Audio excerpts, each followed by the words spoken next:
Good morning. It's still morning, technically.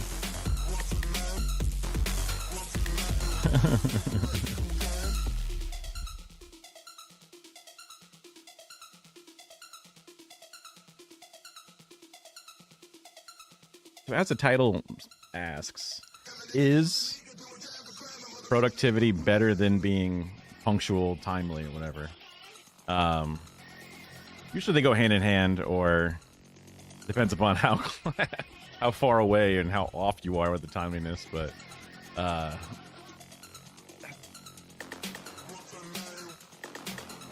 wanted to really work on, because it was a couple of days ago when Marxism reached out and was like, "Yo, can you how's the audio balancing?" Sounds loud to me, but that's a weird mix. He continues his counter-programming to games done quick, bold. Oh, yeah. GDQ. I mean, I watched that a long time ago, GDQ. But I have not seen that shit in forever. Is it looking good? Nice. I bet it's going to look even better when I turn on my hair light. Ugh. Look at that separation. Wowee. You can see the shine. This is the free shampoo we got. We got 3 sets of like full bottles of shampoo from the Pride event. I honestly don't even know what the brand is. Hold on, let me.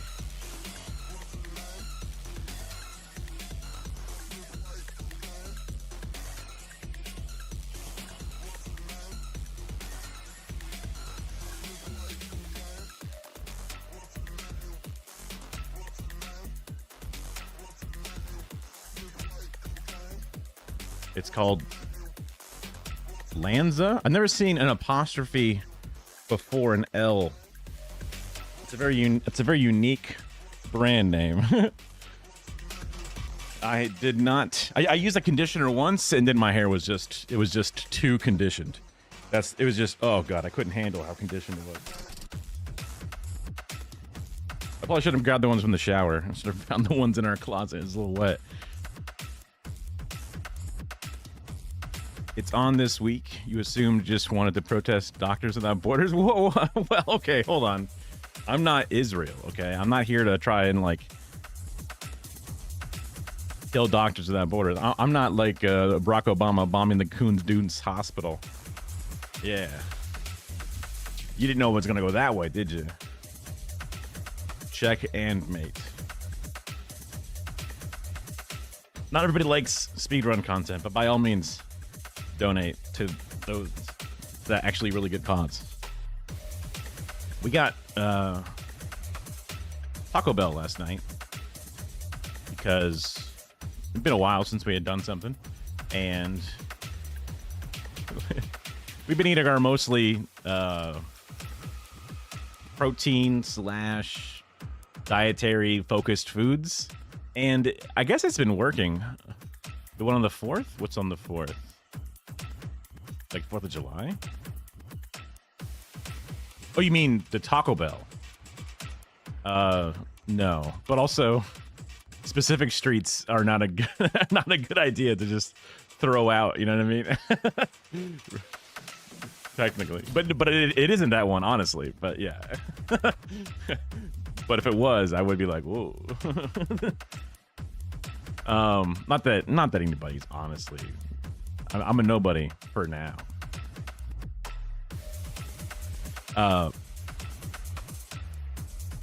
We still love Taco Bell, but the diet food, I guess, and just eating better, it seems to have worked because I just ate like one of that. Like, there's a new nacho thing that they're selling for around $3. I say around because it seems like every fucking market they shift their prices around just a little bit differently, but it's like it's not the beefy 5-layer nacho, because now that's much more expensive, but there's some other new, like some kind of beefy something nacho cheese, whatever crap they call it. It's the same ingredients we all know, but sold to you in a different configuration for a radically different price for some reason. What am I doing? But even just eating one of those, it felt great. I was like, wow, I'm like honestly full. What the hell? It's not like that. It is one of the vegetarian fat food, yeah, I remember when I worked there, it was just not nonstop, but there was a lot of people that would come in and be like, hi, I would like a bean burrito, but please be sure it is only bean. You see, I am a vegetarian. I go, I know. Thank you. I got it. Yes. But I will also make sure, because it's very important for you. Like, for me, it's just whatever, but like, I understand the situation. This happens perhaps more than you might think. A lot of like Indian Americans, like people from India, or at least appear to be from India, because I guess that's a place where vegetarians come from, or they have a higher percentage of vegetarians. I don't know, because they're here in America. So you think they would love burger, which is, I suppose, you think about the cow being a sacred animal if they follow that specific custom or religion or whatever. But you get the idea. You get the idea. Oh, I should grab the burrito. It's gonna keep beeping in the microwave.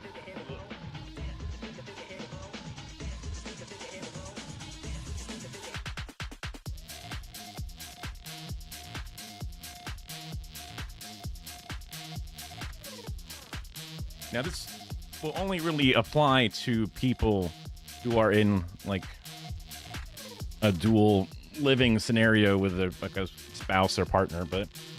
Ooh. Burger King caught deserved shit for cooking their Impossible Burger with an animal. Oh, no. Oh, that's actually really bad. For a few different reasons. Mostly, in my mind, comes, at least first and foremost, is the health reason, because...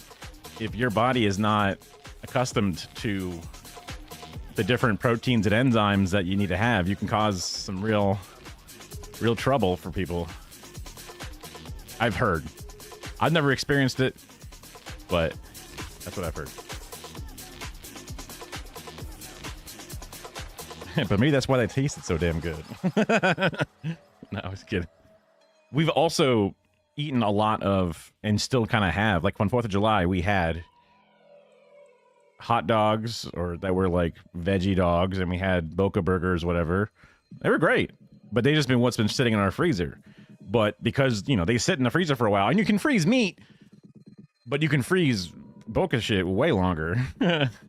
And it can sit in your refrigerator, or it can sit in your in-house freezer just for like so much longer, because you know it's not going to go bad. It's the same reason why I switched over to almond milk a while back. Originally for doing the keto diet, back when that was still like the Atkins diet and whatever. It was just no carb diet when I was doing it, and then they talked about the ketones a bit, and then when keto came out, I was like, oh, I guess that's what I was doing. Almond milk had less, because there was no lactose specifically, so it had less stuff in it comparatively, especially if you got the unsweetened kind. And then I was just like, wait, this is awesome, because it lasts a while. I mean, it might be a little different if you're baking something, or if you need the milk to have like the fat or the whatever it's got in it. I guess it's the lactose to make cookies rise a bit more.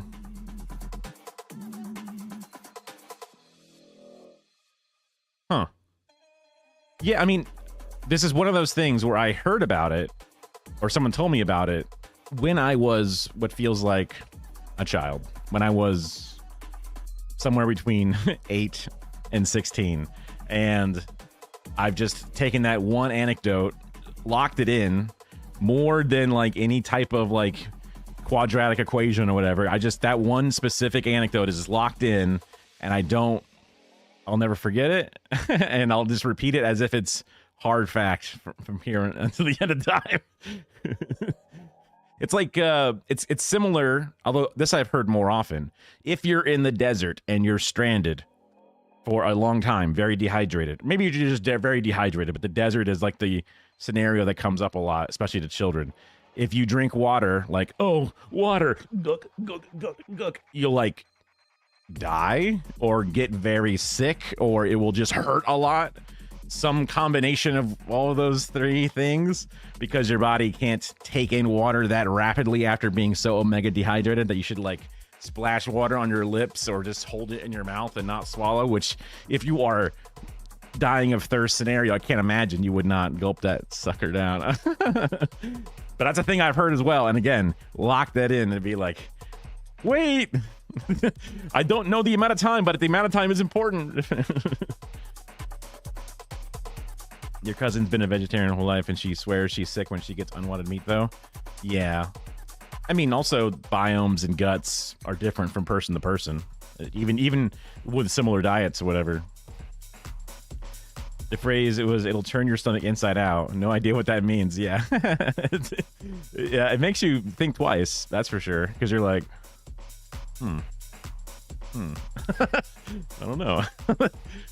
That doesn't sound good, but I am very thirsty.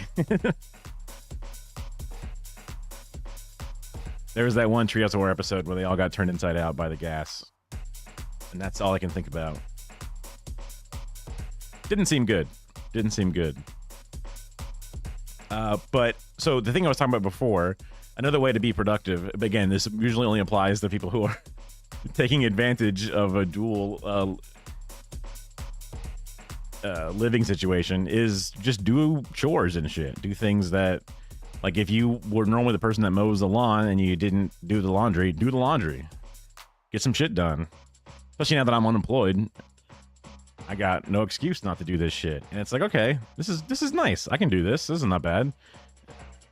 Honestly, I was just the lazier of the two whenever it came down to, like, who can handle having less shit to wear. Also, because I have the bad habit of never getting rid of clothing. So, like, I'll have clothing from when I was still in high school. I have, like, whenever I get new underwear, I just put it on top of the old underwear. Because it's like, the other underwear is still underwear, you know? New socks? Sweet. Stuff them into the sock drawer, you know, as the new rotated ones, but the other ones are still in there. Why get rid of them? So I always have a deeper backlog, I guess, is a part of the reason why I was able to take advantage of that. But no more. No more. And then, you know, setting about, I have to get XYZ done, make an appointment, whatever. This is like adulting for kids, but it's adulting for millennials, basically, because this shouldn't be a problem for most people. But broken individuals, they need help with this stuff. Quicksand. Yeah, I feel like deserts was a big thing. Mirages. I was well versed on what a mirage would be and not to trust my eyes when I'm on near-death experience. Because, wait a minute, this is too good to be true. And then quicksand, yeah. I really kind of want to see what quicksand looks like. I probably could look up a video of it. Too lazy. But, like, I've been shown what they tell me it looks like, but, like, does it really look like the movies or the cartoons? Like, just, really? Is it just a pit for some reason? Just like a perfect patch, just waiting for you? Right, yeah. Or you, like, go to drink something, and it turns out it's just a bunch of sand, and you go, ah, and you get all upset. Or you jump into a pool and you land on a rock, and you go, oh, my head. Right.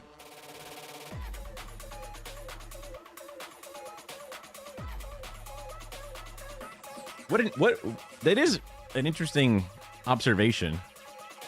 And your friends turn into hot dogs, or those turkeys with the little chef hats on their feet. I'm sure there's a reason for those, but now they just turn into weird, partially open chef hats. I think this makes the food look nice. The feet are dirty. They were so prude back then. They'd still put socks on the drumsticks. They're like, ew. Does not look good. Or someone thought it was hard to draw bones for some reason, so they decided just to put that weird... That'd be way harder to draw, though, so that doesn't even make sense. I guess I've never been hungry enough for my people to turn into anthropomorphic hot dogs. I guess that's a good thing. But setting goals for yourself, making sure you get things done.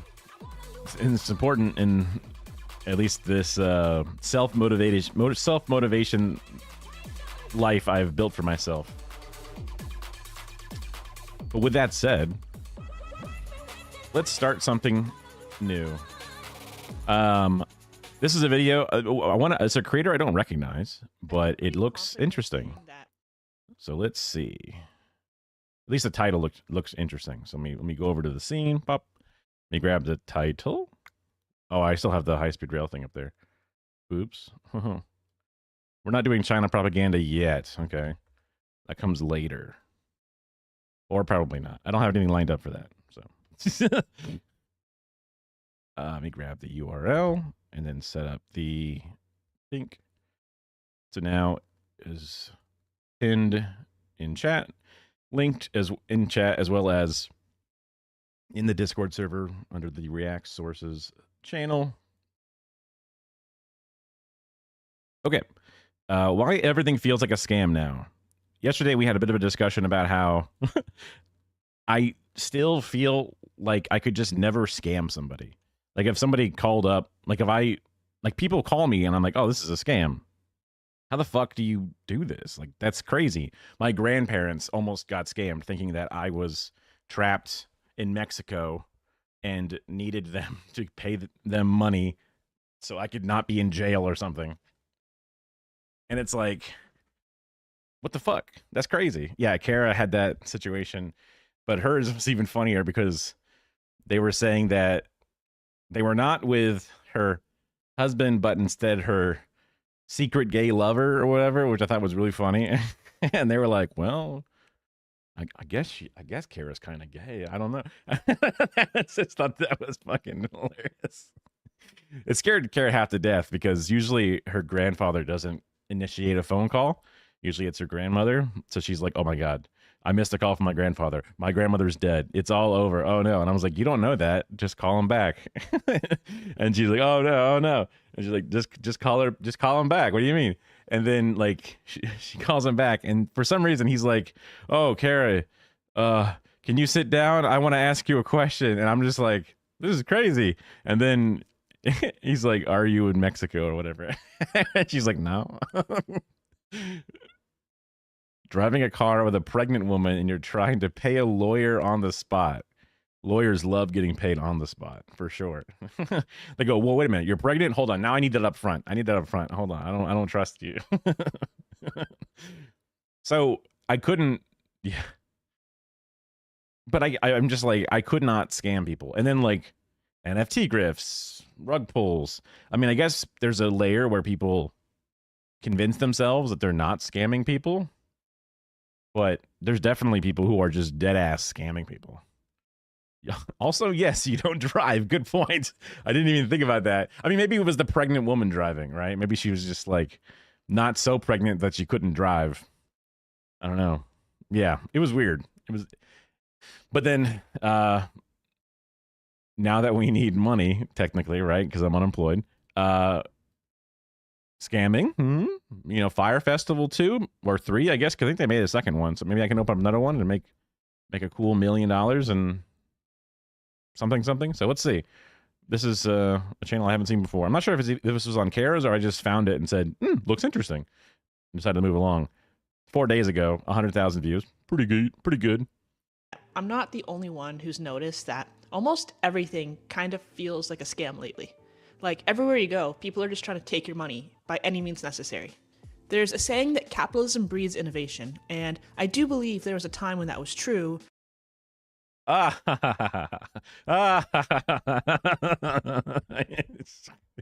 it was a fake laugh, then it was a real laugh, because that is actually kind of just really funny in general. Just because it makes sense at first, and then, oh wait. State enterprises have built the foundations for everything, and even every market has to have its hand held and then subsidized by the government in order for it to exist. But nowadays, I'm not so convinced. Like, it used to be that if you wanted to make a lot of money, you had to solve a problem or provide some sort of value to the public. Doing so is how companies would establish themselves and build a trustworthy reputation and brand loyalty with their customers. But those days are long gone, and now we're living in what I've started calling the grift economy. In the grift economy, no one is really playing the long game anymore. No one is interested in providing true value, and reputation is basically meaningless. It's all about squeezing every possible dollar out of every possible person at every possible moment, and providing as little as possible in return. Typically using tactics that are manipulative at best and completely exploitative at worst. Have you ever bought something from Amazon and you look at the brand name and it's like Cars Shoe or something. You go, huh? Like, oh, is this like a IKEA thing? Like, no, it's just Amdorlorf. It's just some seeming like a cat just spelled it on a keyboard. And it's just like, I don't understand. And they print it on the side of the product. It is on the side, it is there, but it's like, I have no loyalty to whatever pile of consonants you have now constructed to be your brand. Long term doesn't really matter, you know? Somehow, we've gotten to a point where nearly every facet of life is a transaction that benefits someone else more than it benefits you. Like, you can sign up for a subscription service in under a minute, but you have to jump through endless hoops, making phone calls and emails when the time comes that you want to cancel. You order takeout and end up paying $30 for an $8 sandwich thanks to service fees and delivery charges and tips. And if your $30 sandwich is shitty, which realistically it probably will be, well, sucks to suck, that's your problem. You buy clothing and it disintegrates after 2 washes. You're pressured to tip $2 on a $7 coffee that's only worth $1 to begin with. You pay $50 in convenience fees for buying concert tickets online. And hey, did you hear that Netflix is increasing their prices by yet another $1 per month? And whatever you do, don't miss out on the once-in-a-lifetime chance to own an NFT of a meme of a... Never mind. Over time, there has been a very deliberate shift in how businesses view consumers. There's one service that I cannot stop, literally, and not because I need it, because I just can't find how to change my payment option. There's a website called MTG Goldfish. I've tweeted at them, I've emailed them, I've done all the different things I can possibly do. Never get any information back. It costs like $6 a month, and it was used to keep track of all the cards in the crappy card store business thing that we had running. And my friend, who actually knows everything, and I was a logistics guy, we're in it together, splitting everything, keeping track of all the information. It was great to have all these tools, whatever. But now that I'm like, look, I don't need to take half of the profits of the not generating profits because we're cutting it in half every time. So you know all the things. Here's how you do the logistics. It's not that hard. And also you have the flexibility to do as little or as much as you want, whatever. He took over, and I want to then move his PayPal to be the one that pays off this service, and I can't change it anywhere outside of the account or whatever. All I can do is just shut down the account, I guess. But I don't want to do that because then that would erase all of his like back-end data of all the different cards of, you know, which ones he has and how many quantities and all that kind of shit. So once we started it, there's no way to change it. And if you delete it, then it's all gone. So it's just like, we don't want to just straight up delete it, but we can't change it. There's no phone number and no one responds. I'm just like, whoa, we're kind of just doing this, waiting for something to happen. But until then, $6 every month. Consumers. What used to be a symbiotic relationship where money was exchanged for value is now just a race to the bottom funded by suckers, and all of us are the suckers. Money can be exchanged for goods and services. You know how I said that companies used to have to solve a problem or provide some sort of genuine value to make money? Well, the clever workaround that they found is that they can just create a problem and then turn around and sell you the solution. Isn't that awesome? Planned obsolescence is obviously old news, but it's more rampant now than ever.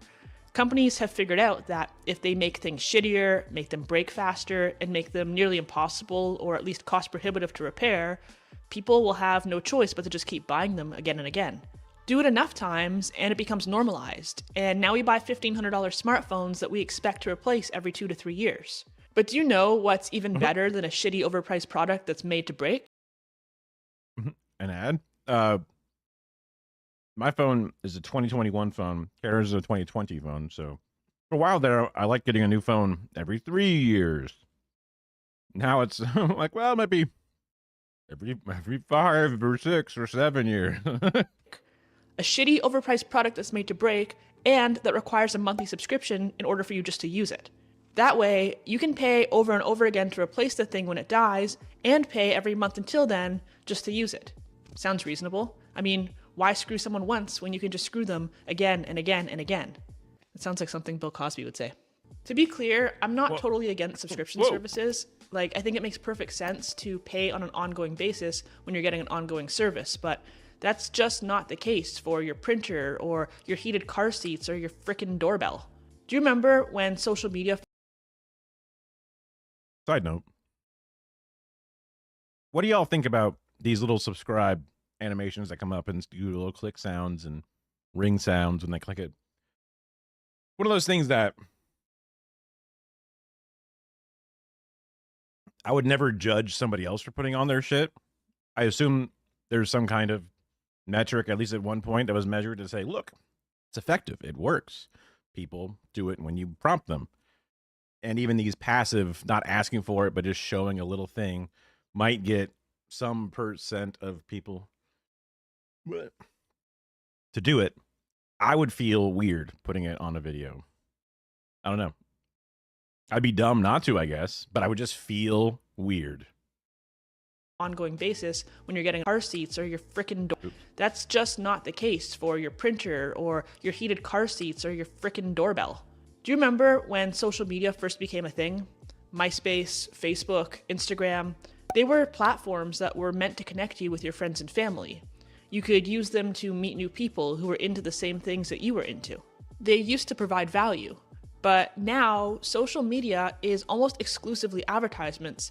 And I'm not even really sure why we still use it, to be honest, because for every one post you might see from someone that you know, someone that you've actually chosen to follow, you're likely going to see 4 to 5 to maybe even 10 ads from companies that you've never even heard of yelling at you to let you know that there is supposedly a bigger, better, nicer version of everything, and you need it. This t-shirt fits better than any t-shirt you've ever worn before. These are the softest underwear in the entire world. This is the greatest I think I have seen those t-shirt ones specifically. cookware ever invented. This is the only case that will protect your phone from a drop. This shampoo will change your f***ing life. What you have right now is trash, so buy what we're selling. Spend, spend, spend, consume, consume, consume. Once again, these are problems that I don't really think exist. I don't think many people are sitting around on an everyday basis fixating on how soft their underwear is. And I'm even less convinced that some random company that no one's ever heard of happens to make the greatest t-shirt in the world. But if they can convince you that there's something better to be had, then maybe you'll give them your money. And hey, if word gets out that their product is actually crap, well, they can just pull the plug, disappear off the face of the earth, and start over under a brand new name, just like that. Oh yeah, and a lot of these companies are also subscriptions because of course they are. What do you mean you don't want $70 worth of shampoo auto-billed to your credit card every month? Don't worry though, you can always cancel, if you can even figure out how to. I think that the popularity of companies like Temu and Shein really highlight how normalized the grift economy has become, because chances are that if Temu was a brick and mortar store and you went in looking for something, for anything really, you'd most likely leave without buying anything at all when you realized that the quality of their products is somehow even worse than what you'd find at a dollar store. So even at the low prices, it's just not worth it. But because they're I guess I haven't used Temu exactly, but I've used AliExpress and other basically the same thing, just skinned on a different website. And I find it to be somewhere around maybe 20% duds and then 80% it is what I expected it is. But I guess maybe I'm just extra pessimistic and I know it's going to be something. I think there's a couple of times Kara's bought something and then like from the picture, she thought it would be something and then she gets it and it's a small thing. And she's like, oh, well, I guess that makes sense because of the price she paid for it. But there's definitely been a few wins, but I get what she's getting at ultimately. online, you're shopping blindly, relying only on a bunch of product reviews that are very likely manipulated, if not entirely fabricated. And then Yeah, that's the thing that, I mean, working at HSN, only going to say true things, never going to disparage the company with the negative or not actual because I signed that paper. I would go on and we have like a big, huge hit item, and it would have like, wow, 15 reviews from verified actual customers. You go on Amazon and there's like, oh, this one of, I don't know, however many shoehorns will have 15,000 reviews, and you go, what? Huh? Who the fuck? It's like it's got to be bots. There's because there's just not like like logistically that shoehorn is not sold all over the planet. It's only made and manufactured and given out to certain warehouses at best. They have not made a million of them. And like what percentage of people actually submit a review?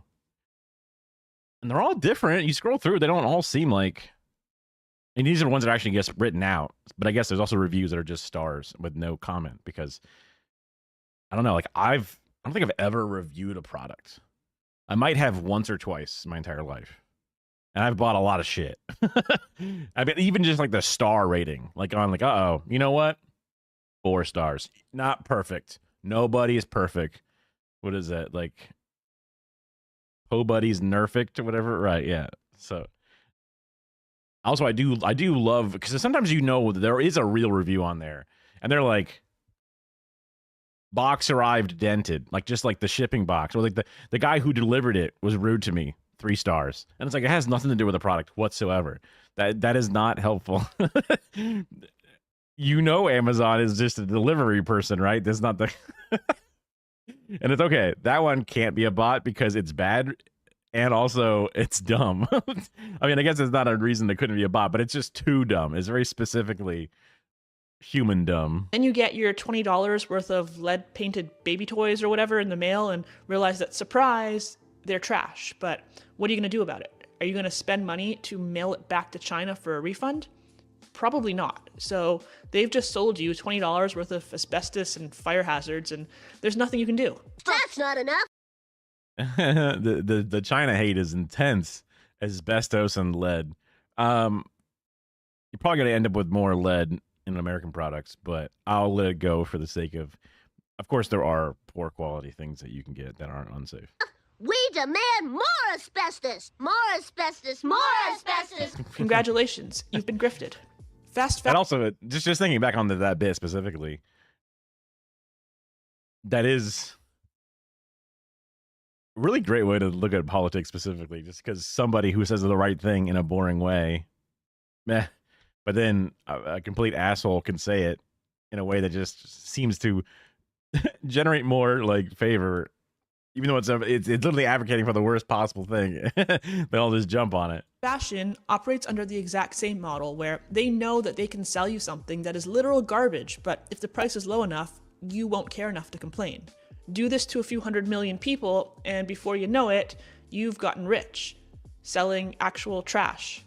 But what I think is even worse than cheap, crappy companies selling cheap, crappy clothing is the bait and switch of companies who initially used to sell a quality product at a fair price and then gradually increase their prices while decreasing the quality of their products. And that's usually because of private equity. A company might exist, be pretty good. Someone approaches the owner, sole proprietor, small team of individuals, buys them out, makes it a part of a subsidiary of a larger brand, slowly reduces the quality, it dies out, and then all those customers then go back to the original big company to get whatever it is they need. So they find that instead of letting a other company grow and thrive underneath them and eventually compete with them, they can walk in early, buy them out, suck a lot of that revenue back from their customers with worse quality via materials and labor being exploited by making them produce more for the same rate, or less individuals producing the same amount, or whatever it is. And then let it die.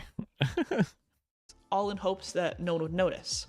It used to be that the term fast fashion referred to stores like H&M and Forever 21 and Zara, like stores that are known specifically for being really cheap. But now you'd be hard pressed to find a single store in any mall at any price point selling something that isn't fast fashion. Everything is fast fashion now, even the brands that used to be considered decent.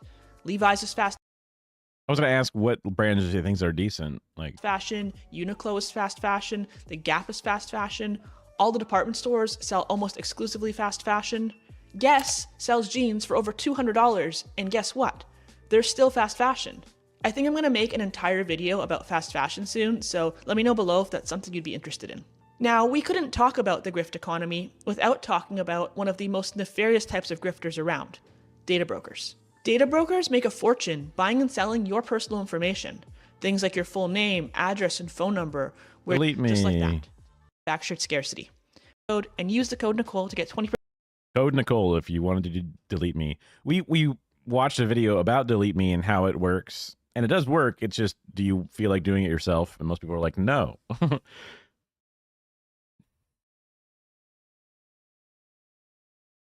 But then they did respond to that guy's video, and he left like a comment about like the email that they sent him, and he seemed to be like, oh, they were very nice to me, but because he was terrified, I guess, when he got that email. But yeah.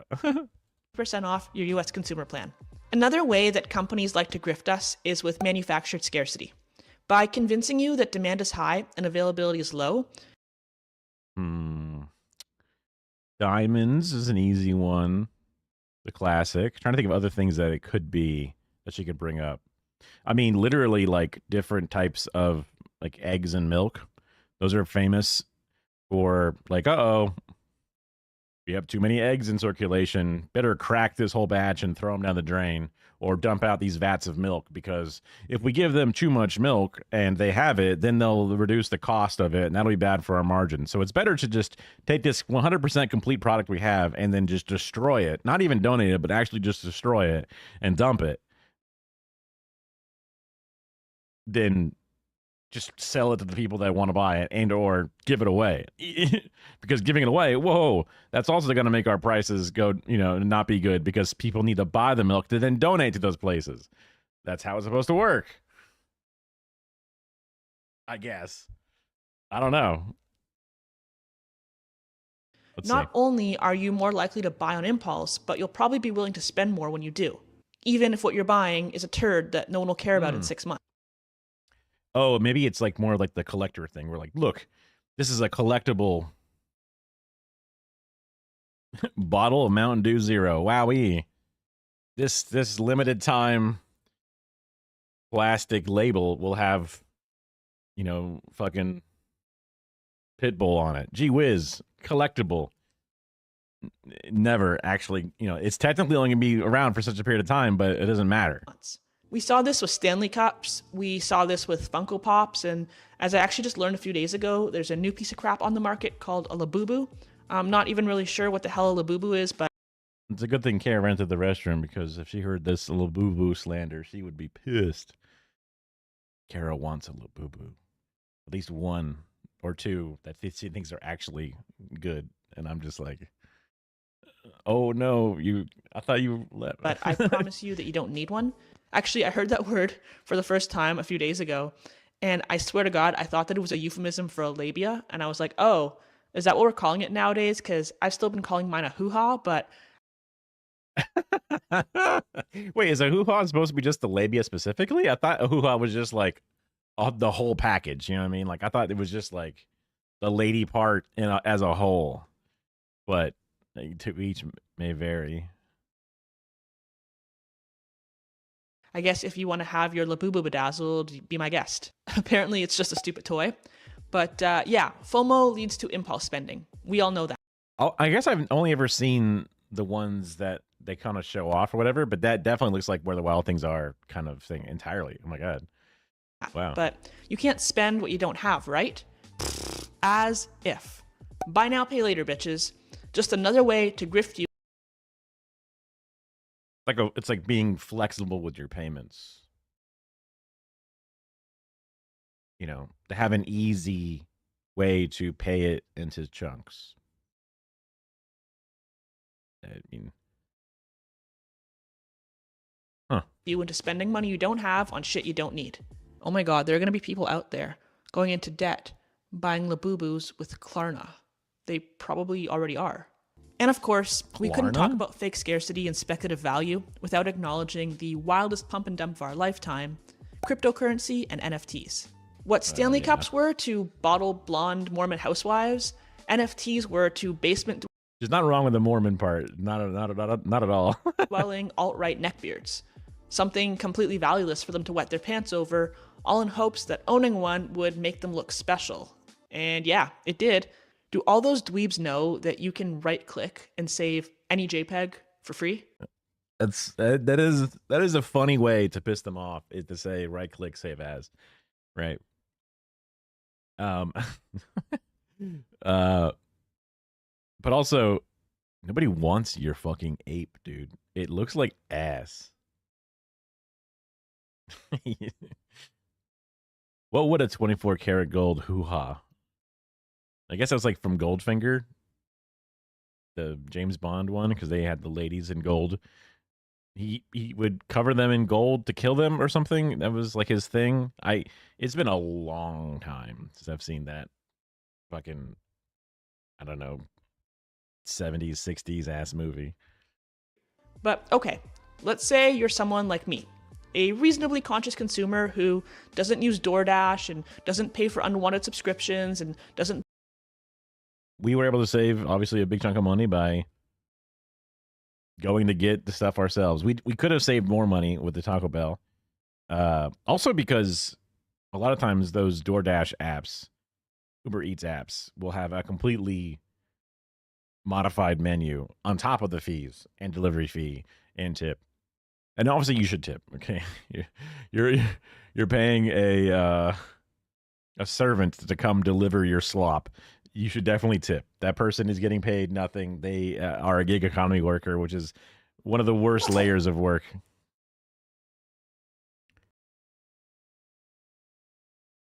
Your headphone R, as in your right ear, broke today. Can you reply me in chat? I don't know what that means. I feel like you're a bot because you just basically immediately came over here. Here, what does this say? Can you type what this says? Can you type this? Dak5430. I'm asking you. You see me? Type it up. Type it up. Thanks for replying me on chat. We didn't reply on chat. I need you to type what this is. You need to tippity type what you see. Type those words in the chat now. Otherwise, you're out of here.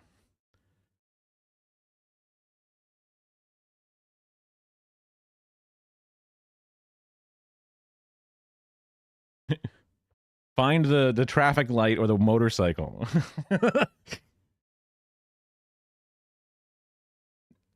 Yeah, Waffbot following has nothing to do with that. Also, how the hell would that even help you with your ear? I don't understand what that message is even asked for.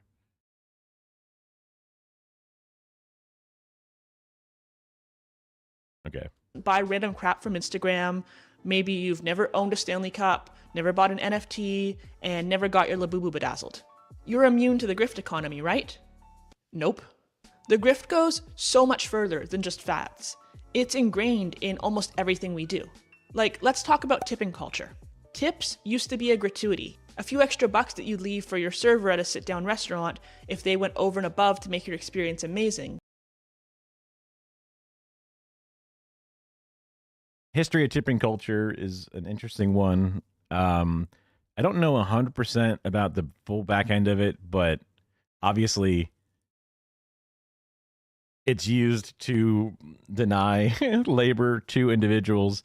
It's also to sort of put an extra, because there's already multiple guns pointed at anyone's head when they're working a job.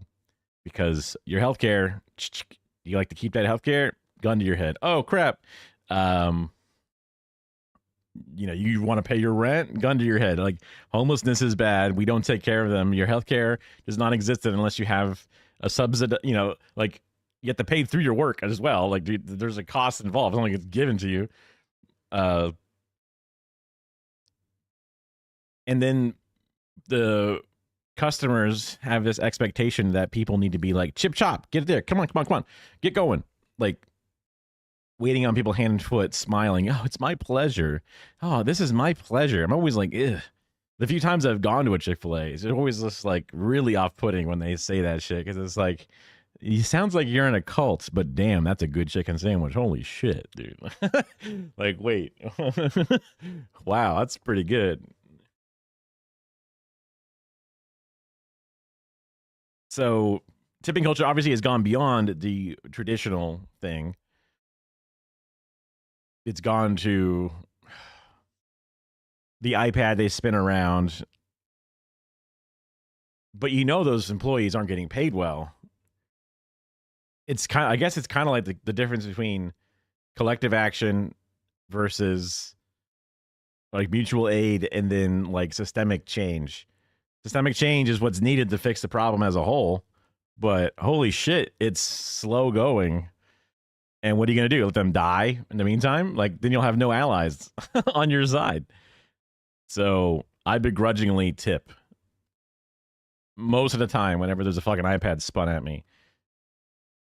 I wish I could protest and be like, hey, what's the official rate? This still goes 100% to the employees, right? It's not going a certain percent to the management house and then divides it up and then like they take half of it and then give it then to the cut or whatever. Like I never give to the charities that they promote because the charities are corporate scams to give themselves a tax write-off because they are the ones donating the money that you are giving to them and shit. And it's a PR stunt. And like, I don't even know what charity they're usually pushing forward, even if it is a good charity, which there are plenty of good charities. But like nowadays, you have to actually look to see what is a good charity because charity CEOs, nonprofit CEOs, are some of the fucking richest people out there, which is like an incredibly counterintuitive thought process. So I don't fall for that. I've always been cheap enough to avoid that naturally, and then learning that it was another layer of bad, I go, oh, good thing I've already been a cheapskate, and I have not wanted to fall into that. But the tipping for little nothings, it's just like when somebody's there, you know, working hard to provide my slop or whatever it is, I always just feel like, man, I feel bad. You know, this person needs a little something. I guess there's also the weird little greedy part of me that hopes that if they see I did some amount of tipping, that they go, oh, that person's a homie. Let me hook them up with the good shit, whatever that would be. I don't know. I guess that's the naturally, even for those who don't want to do it on principle, might want to get that side benefit. But quickly, it became a way for not just restaurants, but businesses of all types to offset their employees' pay to the public. Now, everywhere we go, we get screens turned towards us to just ask us a few questions while we're guilted and shamed. And that's right. Yeah. They go, oh, you just go ahead and answer the prompt on the screen. And it's like more for everything we do. Here in Toronto, we have a franchise of bakeries that sells freshly baked bagels. So you go in, you grab a paper bag and a pair of tongs, and you put as many bagels in your bag as you want. And then is this like a we're doing the work for them kind of shit? Is that what it is? Take them up to the register to pay. The bagels are good, don't get me wrong, but they're not cheap. They're like $11 a dozen, which I think is a lot, but fine. So I was there last week. I mean, they're probably big. $1 a piece. A dozen everything bagels, still warm out of the oven, brought them up to the register, and when I went to tap my card, I was prompted to leave a tip for the bagels that I counted and bagged myself. The week prior, I went to see a City and Colour concert, and it was amazing. The tickets were $115 each, and I bought one for myself and one for my friend. Yet I just banned that chatter, but I wanted to double check. Following since 7 minutes ago. Account created this year. Yeah. Created like 2 months ago, whatever it is. It's a bot. Lady avatar picture. Sure. somehow the order came out to $277. How'd that happen? $23 worth of service fees per ticket. That's $46 and Hold on, I want to. My brain was myself. The weak Well, so there are people that make the bagels, right? People that clean the bathrooms in the place. There are people that do all kinds of labor inside of this place. But those people should be getting a fair wage. And in Canada, I don't know. I would assume it's better up there. But I don't know if because Canada's just, it's been called America's hat by those smarter than me. And though they have been more liberal than our super conservative thing, they have gotten more conservative over time. And I wonder how bad things are up there, or how close they are to our version of things. I mean, I guess if she's stressing about it, then she's feeling guilty. Even those people you feel like are complete assholes who love to complain about this, they still feel guilty because they wouldn't complain about it if it was something completely pointless. If they completely didn't give a shit about it, they wouldn't have anything to say. But they feel that guilt. So there is a chance to save them. There's a human inside of the most, reactionary piece of shit asshole out there. There is still a soul, which is why it's worth talking, and it's worth being charitable and working with them and trying to communicate our ideas in new ways to hopefully bring them on. There's a bunch of discourse, not to get on a complete side tangent, but there's a bunch of discourse around people. I saw a thing where it was like, let me see if I can Google it real fast.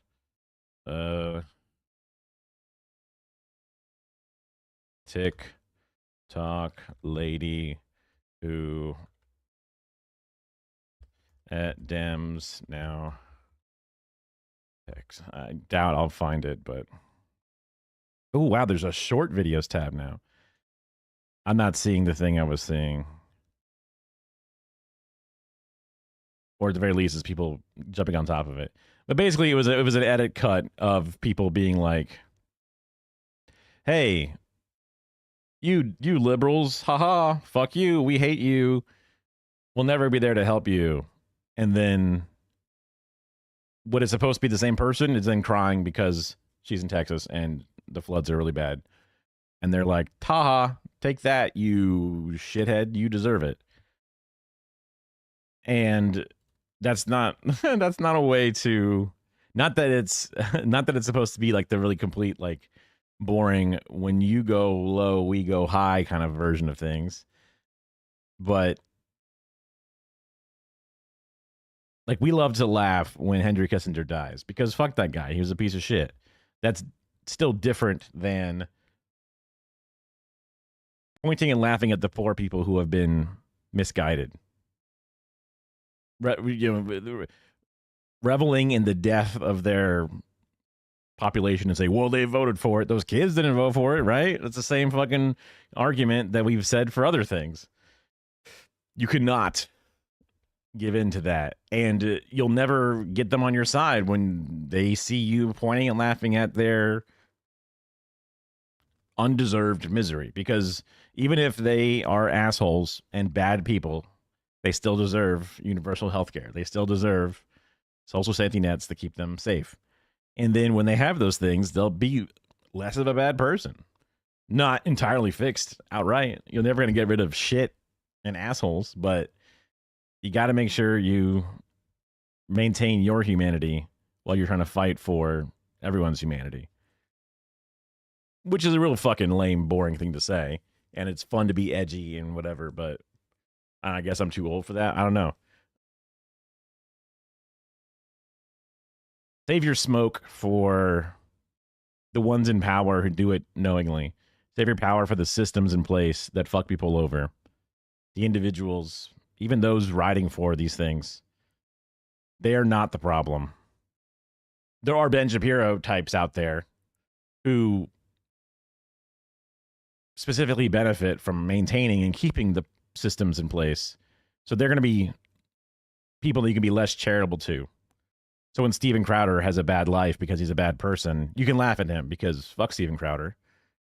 He's a propagandist for the opposite side, and he's done it because it made him money. He literally turned down a $15 million contract, calling it slave labor. How much money was this motherfucker expecting to make and or already making that he was that confident to do that shit? They are behooved to continue the shit system because they got theirs, fuck you, right? The fuck you, I got mine mentality that is going around for a while. But the trailer park people in Houston or whatever, Austin and all these different places that got busted, they are our opponents, but they're not our enemies, I guess, is a way to think about it. And I got here from tip culture. Shit.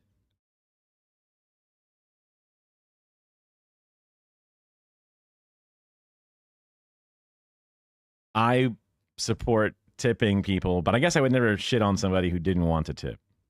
I think, oh no, it was defining humanity, because complaining about it means you feel bad. You get shown the thing and you say no tip, zero, haha.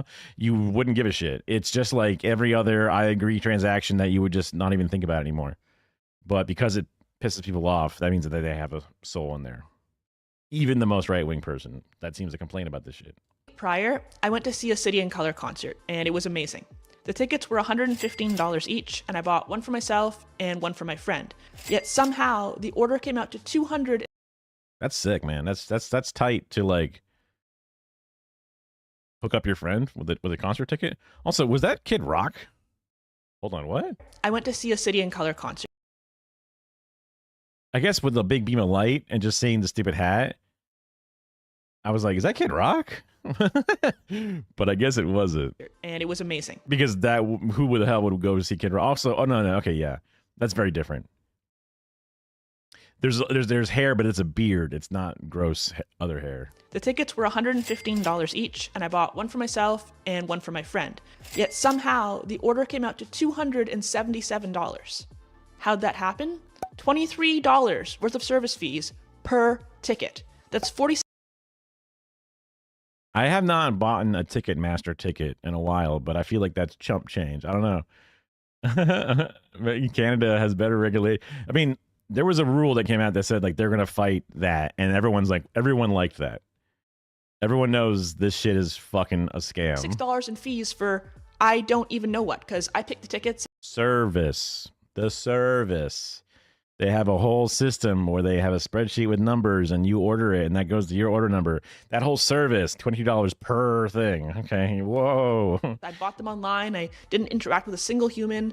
No one provided me with any service of any type. Ah, that server space to deal with that like incredibly small flow of information going in and out. Ah, they just charge $22 per individual transaction, even though it's all happening at once. My God, do I hate Ticketmaster. Is there a single human alive who doesn't hate Ticketmaster? But wait, it gets better, because just Ticketmaster CEO. Got it. Oh, wait, she said human. Damn, I'm wrong. Okay. This past weekend, I went to another music festival out in the boonies. So picture this, okay?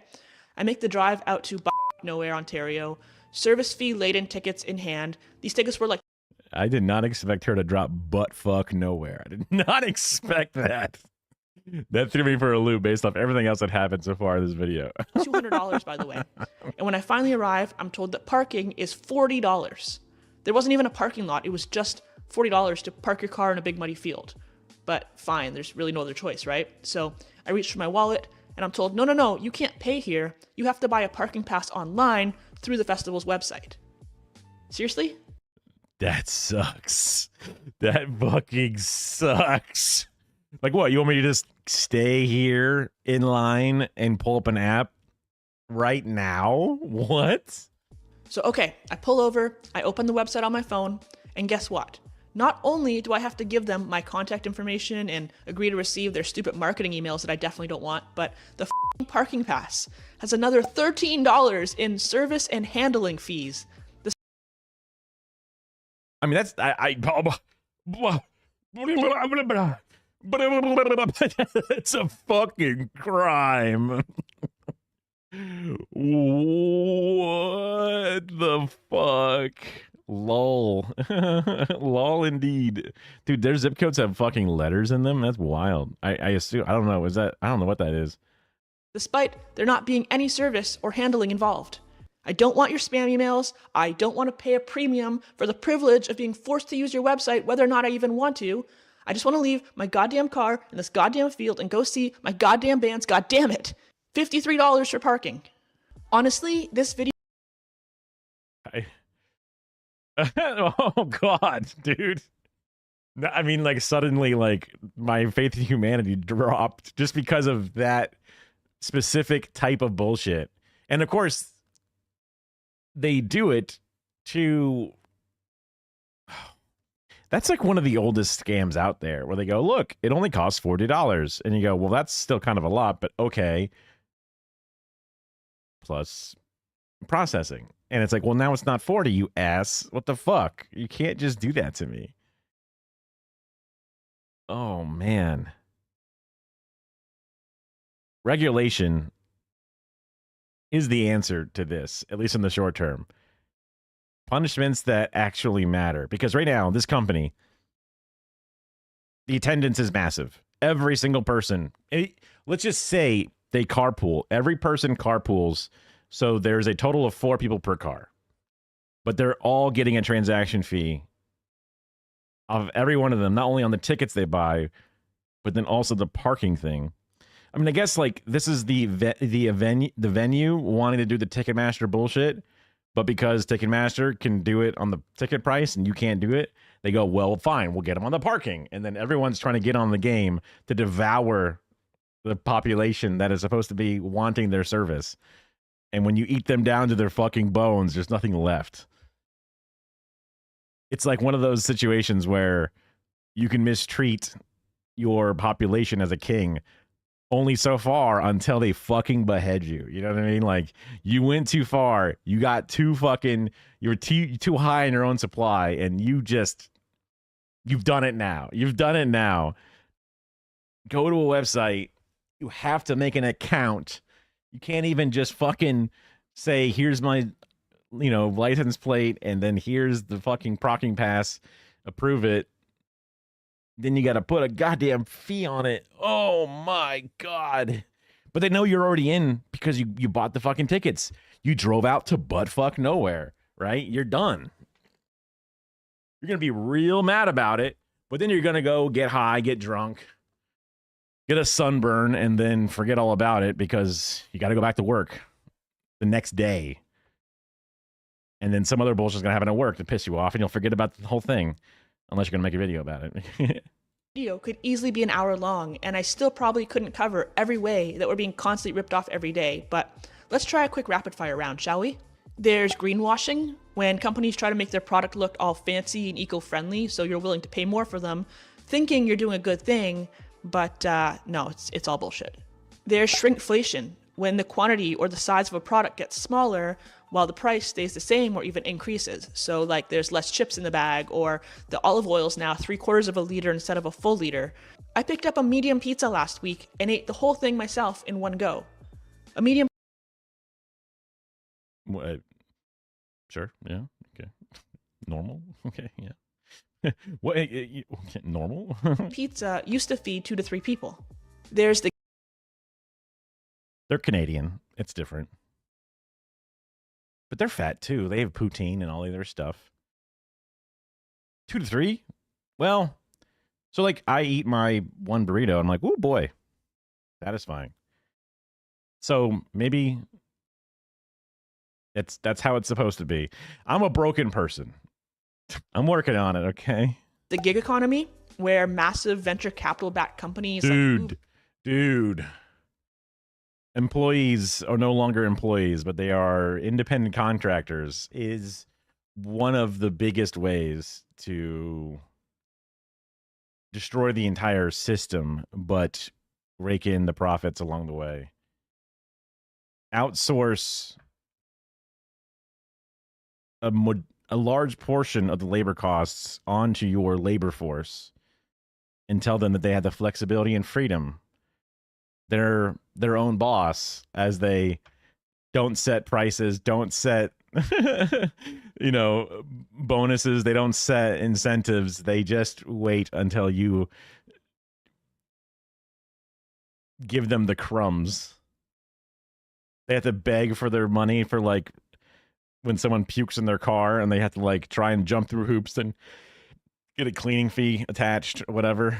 It's just car accidents is like, well, you're on your own. Good luck, buddy. Whoa, you were driving as an independent contractor. You were not an employee under us. So I know that you were, forced to do this and making sure that you get there as fast as possible. And the customers are asking you to make different changes despite the directions on the screen, or the maps were giving you incorrect things. So you deviated from the map because you literally had to. But then we go, oh, well, because you deviated from the map, we're not going to help you. All the different ways that they could just tie you up, wait for a service representative to get back to you, left you on red, hope that you just forget about it. Garbage. You are not the fucking boss. Uber and Airbnb and DoorDash make billions of dollars every year by bypassing regulations and dodging liabilities. And Airbnb is a little different, but it's bad. It's bad.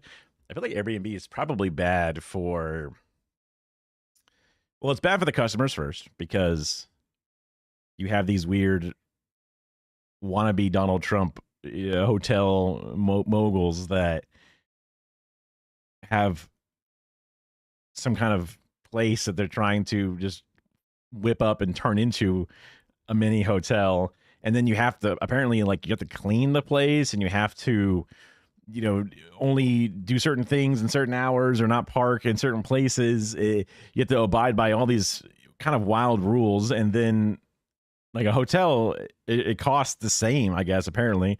And they have employees they pay and all these different things. I'm sure they don't pay them well, which is why they go on strike a lot. But it's an interesting angle, but to think about. We're like, oh, maybe it's more ethical because you are the cleaning crew. So then you don't feel compelled to tip at the end because you're the one doing all the fucking work. I've heard that it's just tedious, lots of different hoops to jump through, tyrannical owners who might even show up while you're there sometimes. Horror stories about that kind of shit. So I'll probably pass and just stick to a motel or the occasional hotel. Paying their workers less than minimum wage while systematically offering less and less value to the public at the exact same time. Do you remember when Uber used to be way cheaper than a taxi? Pepperidge Farms remembers. Wasn't that supposed to be the whole point? That it was cheaper, but now it's not? So that is another one. I remember when Uber first came out, my dad was really mad because they were like illegal because they were, like, in New York, not using the medallion system. But even the medallion system was set up to sort of be a little mini cartel that big rich people would buy the medallions or get them grandfathered in because of a long-standing ownership, and then they would then lease them or sell them to people to use for a period of time.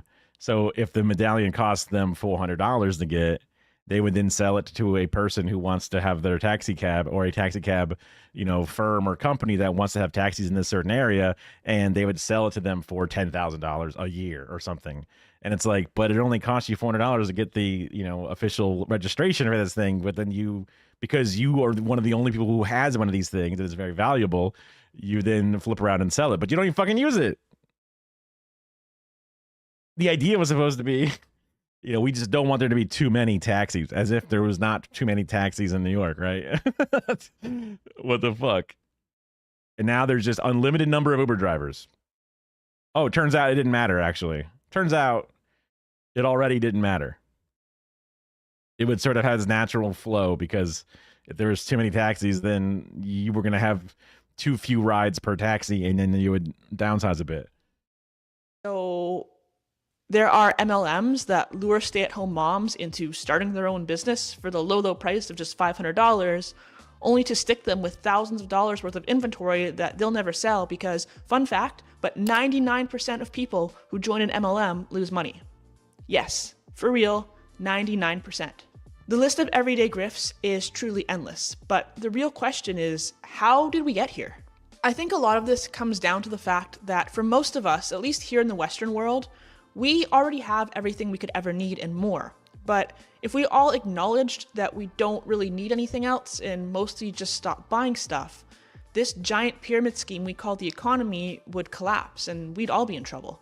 So instead of redesigning the economy to fit the needs of the people, we just manipulate the needs of the people to benefit the economy. Pretty clever. When we no longer have problems that companies can solve with their products, the only way they can continue to rake in record profits year after year is to start creating problems so they can sell us the solutions. So they do. I'm confused. And with that, we now live in a world where almost everything is a scam. Pair all of that with a population of... I thought she was, hold on, I need to replay that back. I thought she was trying to give a solution to the situation by saying, well, we can't change the political mindset of our, economy. Need anything else and mostly just stop buying stuff. This giant pyramid scheme I see, hold on. is truly endless. But the real question is, how did we get here? I think a lot of this comes down to the fact that for most of us, at least here in the Western world, we already have everything we could ever need and more. But I see. if we all acknowledged that we don't really need anything else and mostly just stop buying stuff, this giant pyramid scheme we call the economy would collapse and we'd all be in trouble. So she's saying if we all boycotted the bullshit, if we, voted with our wallets, if you will, they would lament. But then, oh man, the economy would crash. And then we would also be sad and bad. It would be bad for us. I disagree, but I'll go on. I want to see it to fruition here. instead of redesigning the economy to fit the needs of the people, Oh, we should do that. But okay, go ahead. we just manipulate the needs of the people to benefit the economy. Pretty. Manipulate the needs of the people to benefit the economy. Food and healthcare and shelter are... Clever. When we no longer have problems that companies can solve with their products, the only way they can continue to rake in record profits year after year is to start creating problems so they can sell us the solutions. Is she saying that because we have good housing and healthcare and food, they now have to create problems for us, and that's where we've ended up? So they do. And with that, we now live in a world where almost everything is a scam. Pair all of that with a population of overworked, underpaid, burnt out people just looking for a little excitement in their day, and the convenience of things like one-click purchase. Interesting that it's a Tyler Durden thing of all the clips to use. It didn't even seem that compelling, but yeah. Buy now, pay later, and you have a recipe for exploitation. And I hate to say it, but it's probably only going to get worse. Also, I have to mention it. I've just been noticing the lens cap, which is a weird looking lens cap, which might not actually be a lens cap, honestly. Like a part of me was thinking that it had something to do with a teleprompter cover, because sometimes there's plates that you would slide into a teleprompter thing, or like a lens like a thread extender. But it might just be some weird like coaster thing that I'm just not aware of. But for some reason I thought it was a thing for the camera. Like she sits down, gets a tripod set up on the floor, shoots the video, and then just forgot that the lens cap was in the frame. But that may not be what it is, so I'm not sure. As I zoom in, like, well, I don't see the things I would normally expect to see. But the good news is that you do have some control in all this. The only person who ultimately gets... Oh, it's not there now. You just have the laptop, the FAP top, and the tissues. Although, there's a dog, too. Cute dog. to decide how you spend your money is you. So unsubscribe from email lists that... Wait a minute. She got US dollars. Oops. That's cash money. That's US dollars. to decide how you spend your money is you. So unsubscribe from email lists that tempt you to buy garbage. Unfollow... Definitely do that. Every now and then I'll head up my list and I'll just see like, you know what? I've never looked at this thing. I'll either make a rule to push it somewhere in case I wanted to have it archived for some reason, or B, just find the unsubscribe link and just hit it. Influencers who prey on your insecurities and try to make you feel like what you have isn't good enough. In fact, Case in mind, 24 karat Labobo. you know what? Spend less time on social media altogether. Try reading a book instead, or watching a movie, or listening to a full record front to back. Remember when that was a thing? Go for a walk. I don't know, whatever. When you do buy, Dude, I forgot about listening to an entire album, record, CD. What do we just call them albums still? What do you? So a record front to back, a CD front to back,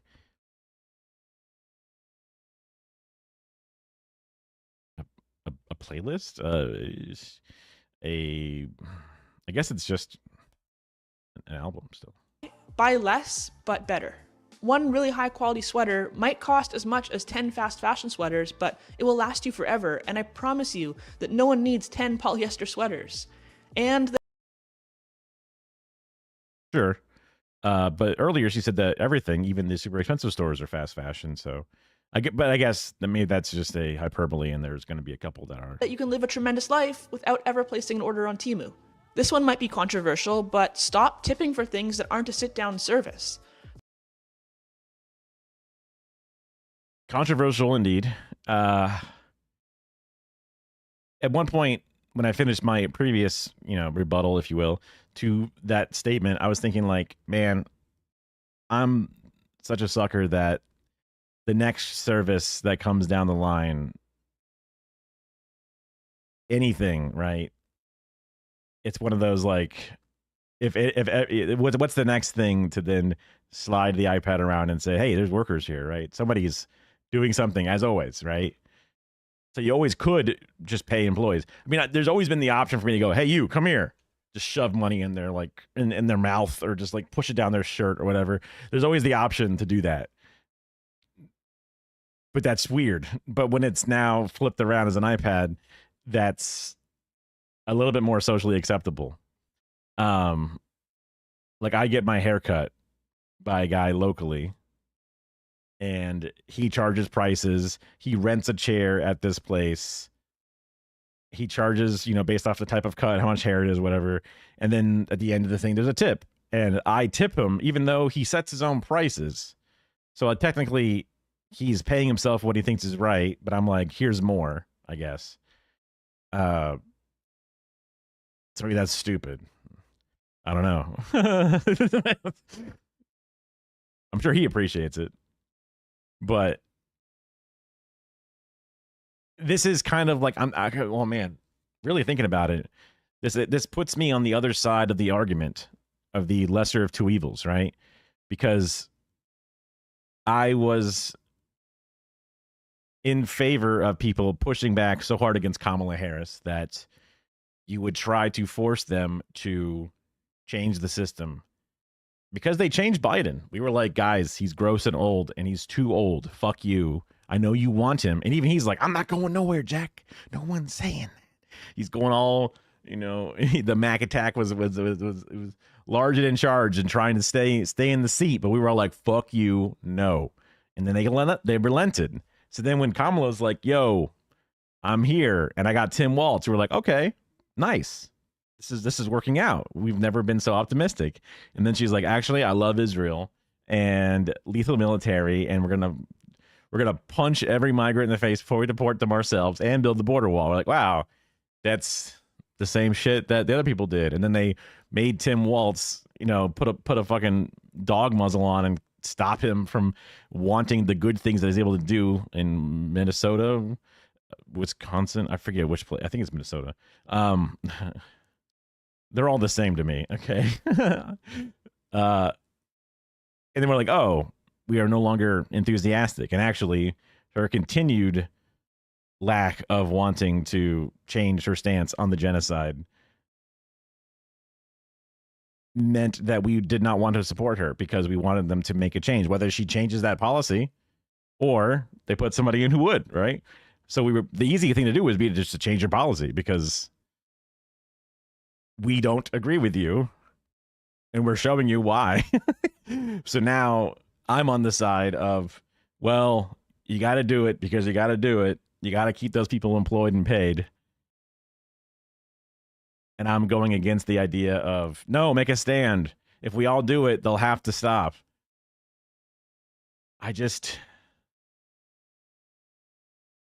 Damn, that's a tough one. I mean, obviously, there's going to be differences between those two different types of situations.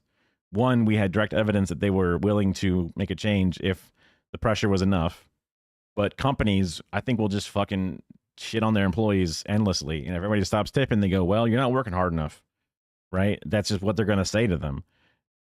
And there's a long timeline between, wow, there's these months where tipping is a little bit lower or a little bit lower and a little bit lower.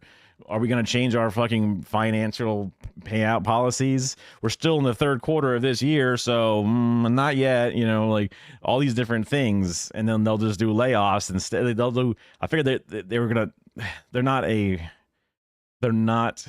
neither is the Democratic Party, but they're not a trustworthy adversary or a person that you're talking to.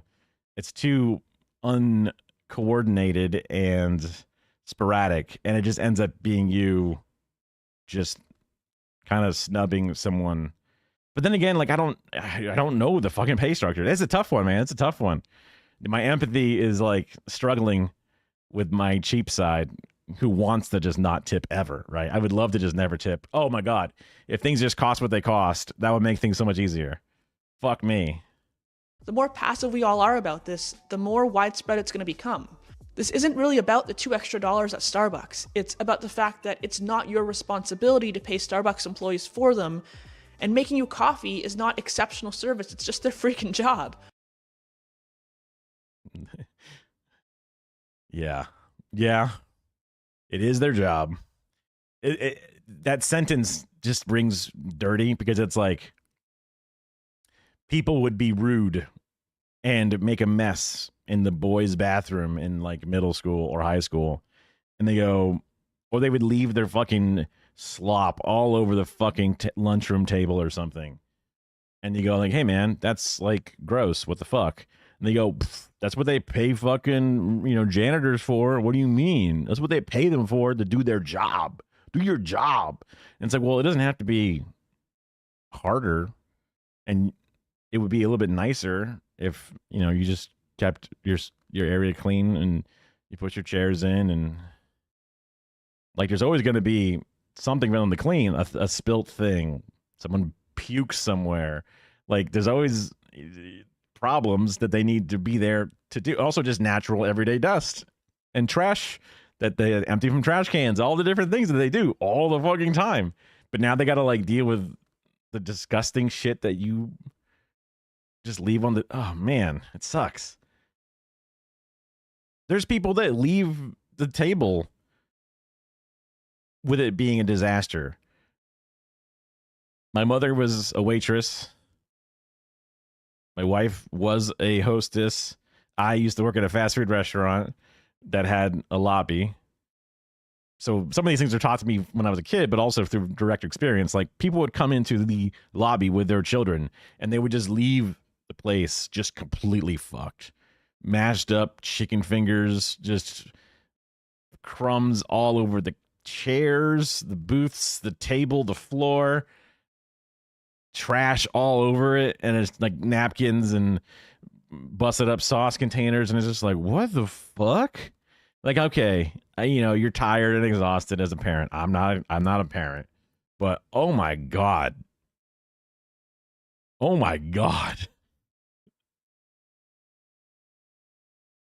I could never. Like when we finish at a table, but they haven't like cleared plates or whatever, we stack them, put them up. Yo, what's up? Hirio Shirili. I'm borderline illiterate here. I'm describing how I don't like the statement of that's their doing their freaking job. That's their job. How kids used to be gross and make a mess. Kirio is fine. Sweet. Okay. Yeah. Sometimes there's a couple of people that have come through that have like a wild name, and I just pick like either the front or the back that I can just pick out. You'll know if I'm talking to you, right? Yeah. Also, it's not like the chat is like flying by right now. Inappropriate innuendo. Oh, I can read that one. Also, it helps whenever things have specific capitalization. That way you can see the break in the words. So, welcome in. What drove everybody here? What the hell? A sudden bump in viewership.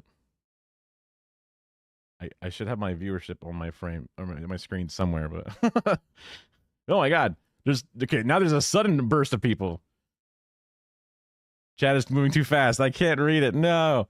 Yeah. So I was describing how she's mad and justifiably mad about tipping people for making a Starbucks coffee. The old flip the iPad around and say, "Oh, I need you to take a look at this real quick." And it's just, how much do you want to tip? 0, comma, I'm an asshole, or anything more. And the idea of it's just doing their freaking job. Because people used to say, like, oh, I can leave the bathroom or the lunchroom a complete mess because that's their job. They should just do their freaking job or whatever. And it's like, that's not their entire job, is cleaning up after you. And you shouldn't make it an extra mess just for the sake of it. And then I was elaborating how my mom taught me, because she was a waitress, and then I've also worked service jobs here and there, to just like, even like you stack your glasses and you try and wipe the table down from excess crumbs, and they're still going to wipe it down, but it just makes it a more pleasant process because you kind of like halfway bust your own table, just because, like, why wouldn't you do that? So I get what she's saying, but just that sentence, brings up an old painful memory. And no, I'm not tipping you when you ring me up for the bagels that I bagged myself. For that matter, you know what? Learn to cook at home. You don't have to be the next. I wonder what she thinks about self-checkout. They shame to make extra profits. Yeah. It devalues shame, and you can't use shame to limit unwarranted behavior. So that's an interesting point. I was saying earlier when they were talking about the topic during the when it was a part of the video, it's just kind of more like a summary part. But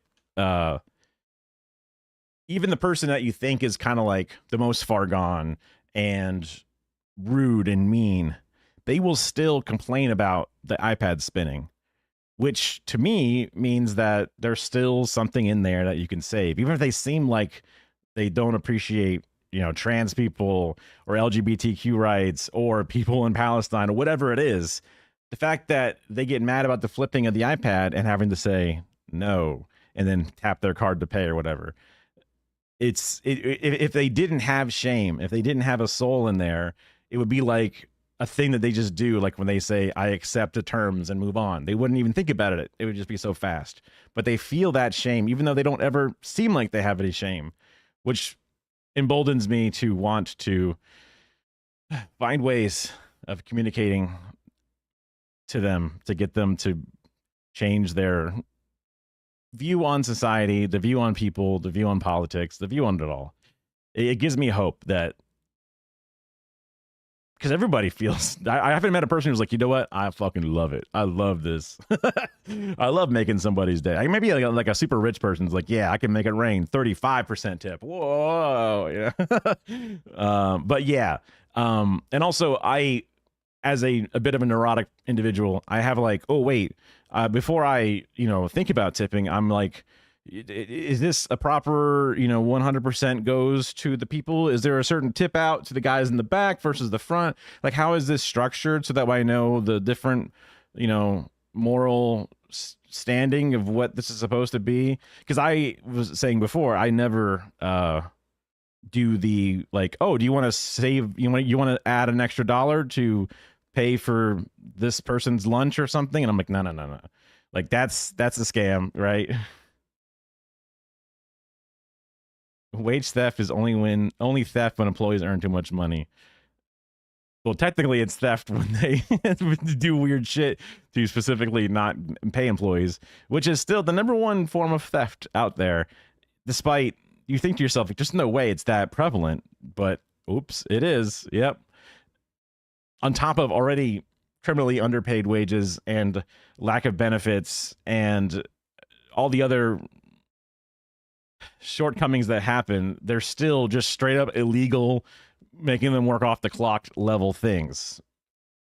There might be some loophole to how they're like figuring out how to get that number big, but still, the fact that it's handsomely the number one out of all, like, oops, you know, someone stealing a candy bar, or even the people smashing, grabbing in a big, you know, TV news salivating type of, you know, robbery, pales in comparison to corporate theft of its workers. So, but then getting those other people who you think will never be on your side to understand that, they're the ones that get scared and they turn on the TV and see, oh, you gads, have you seen this one CCTV video of a person just walking out of a Walgreens? I couldn't believe it, right?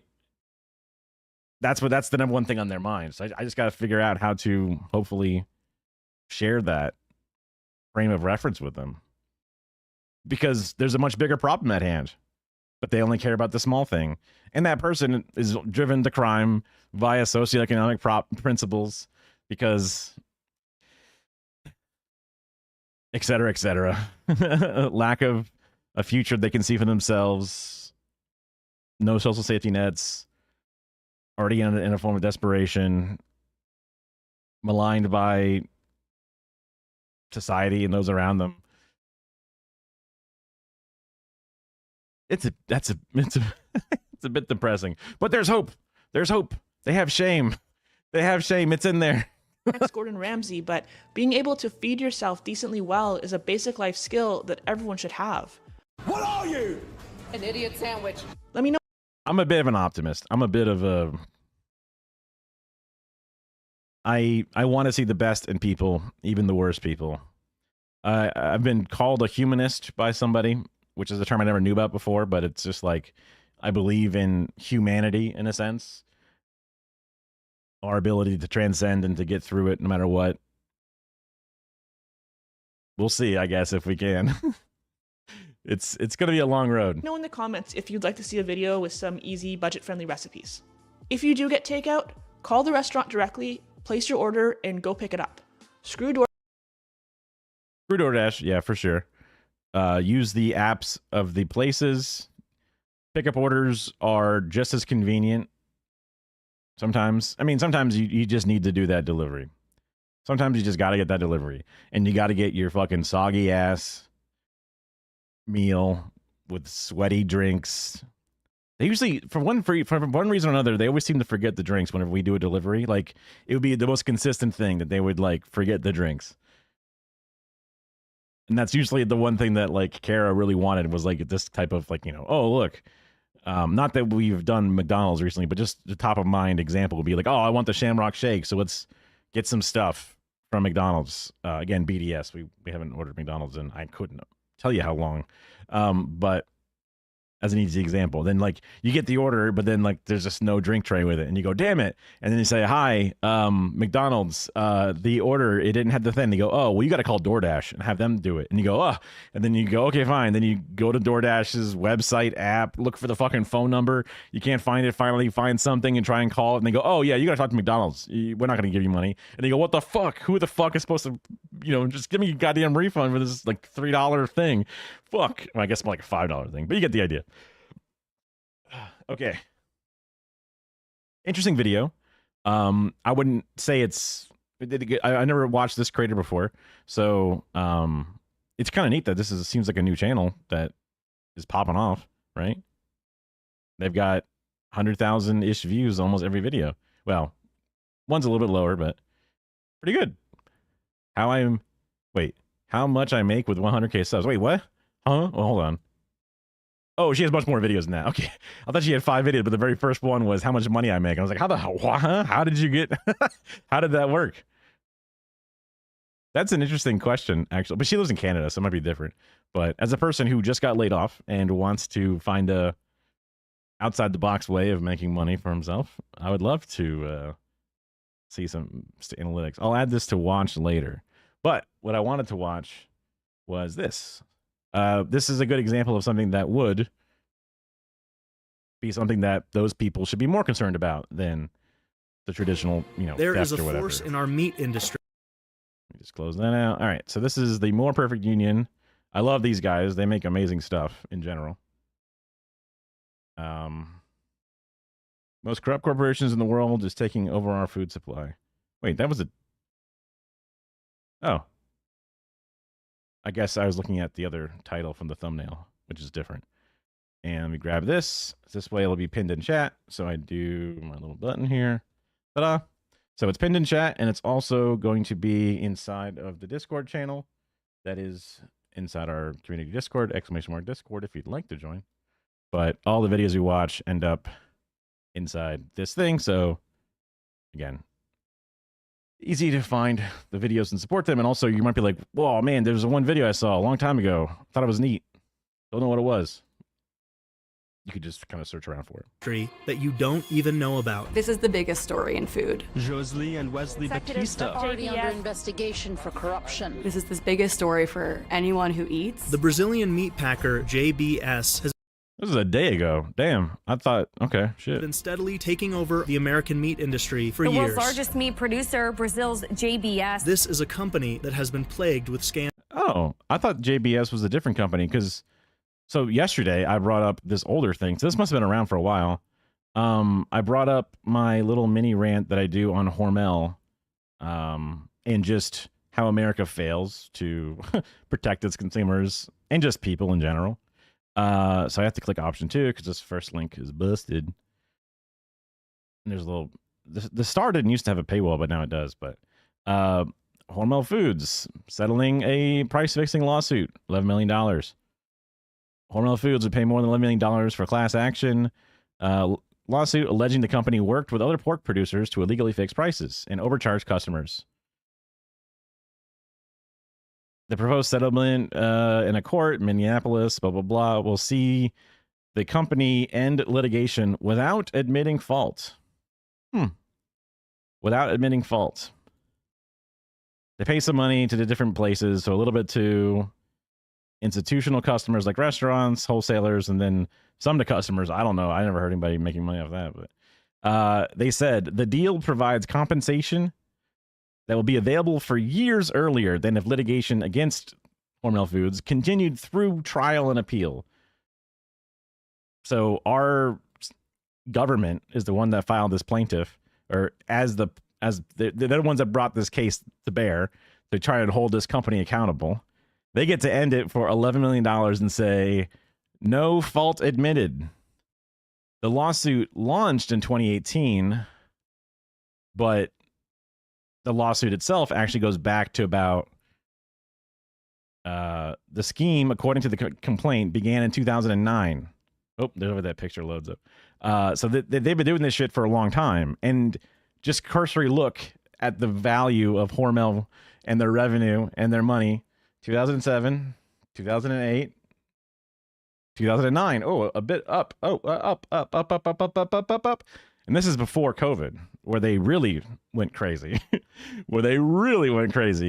So they're not only doing a super illegal thing, creating a cartel, limiting supplies to artificially limiting supplies to then increase demand, to then malign or specifically just the fixed prices. It's supposed to be capitalism. They're already getting subsidies for being one of the largest, providers, whatever it is. But on top of that, it's not good enough for them. They have to then fucking fix the prices. They were in leagues and working with all the different big companies. I think it was inside this one.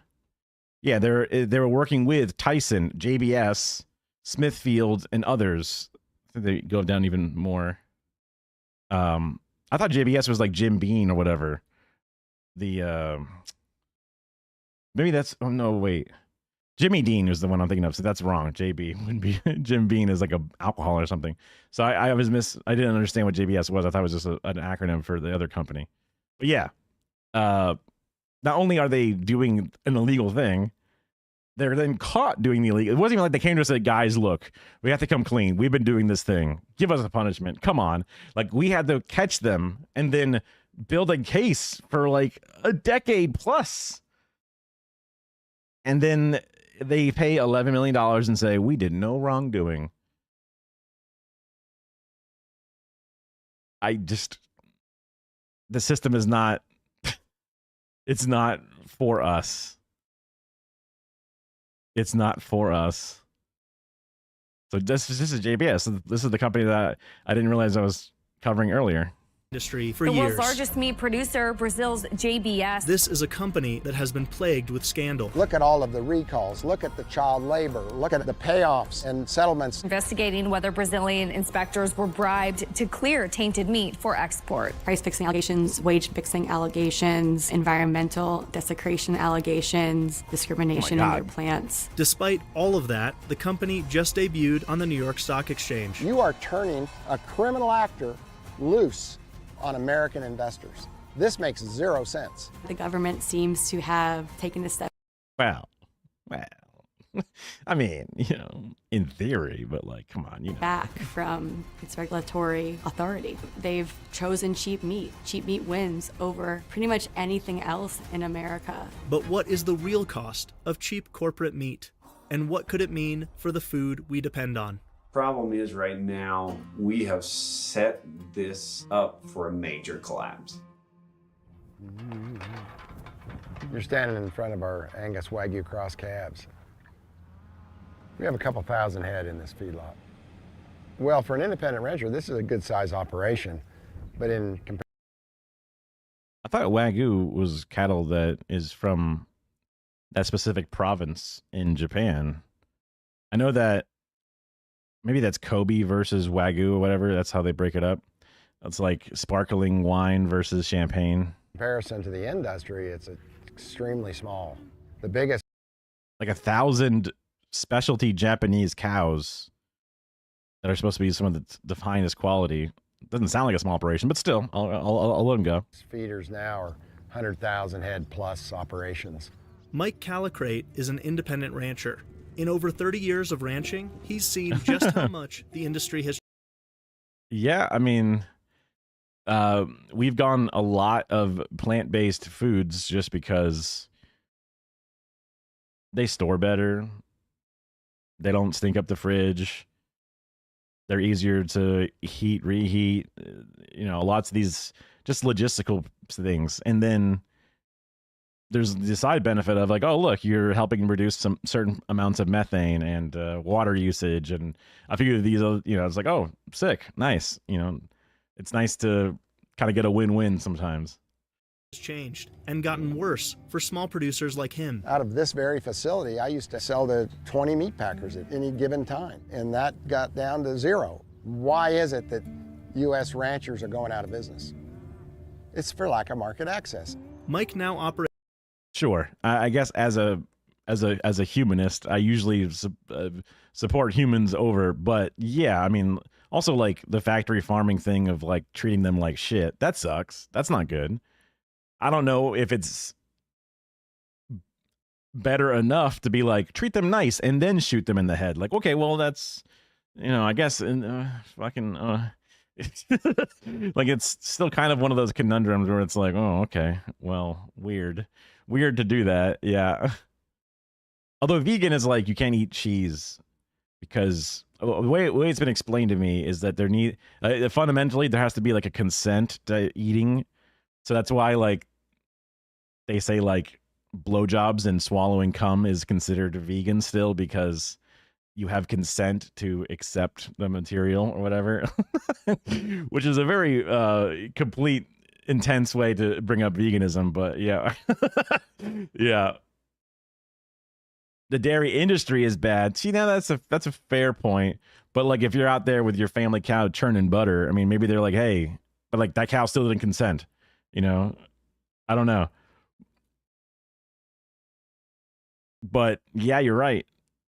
It's the goal is to get rid of the negative treatment. So Operates yeah. Ranch Foods Direct, a vertically integrated meat business focused on local, ethical, and sustainable meat production. As far as the number of folks in the U.S. that do what we do at Ranch Foods Direct, which are basically pasture to plate, there's hardly any. Pasture to plate. That means Ranch Foods Direct raises the cattle, slaughters them, then processes and packages for direct sale. But that is not.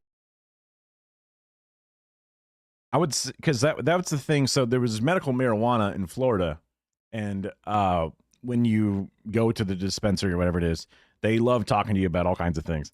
And they were explaining how Florida is unique, or at least the rules make it different than other places, if it's not entirely unique, but they have to be 100% vertically done.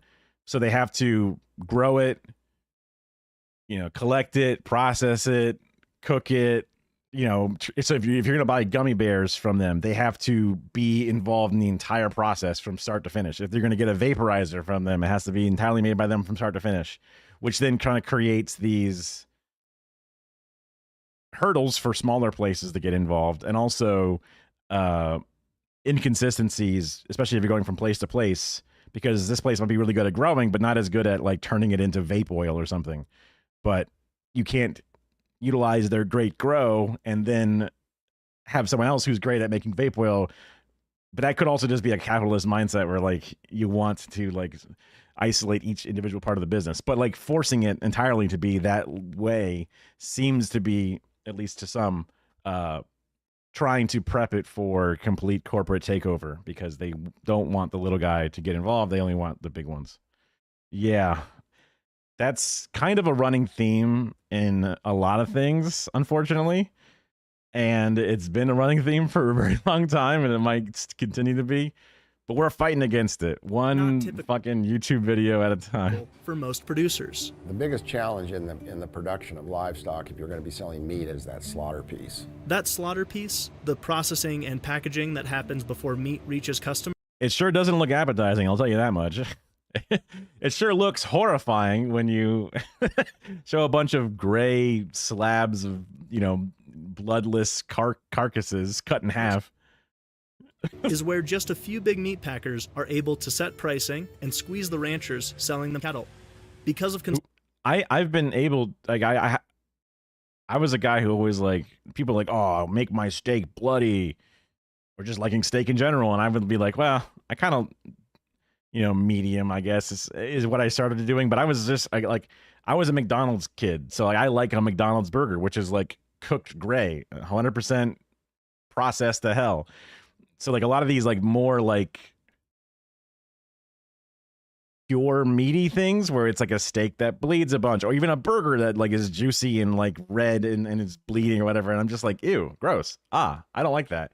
I would rather eat a chicken nugget than a chicken wing, because a chicken wing has got cartilage and weird vein things and tendons, and like it's fine, but it's like, this is grosser than just a thing that's been ground up. I can't wait for factory produced meat, like stem cells next to a piece of breast meat or whatever.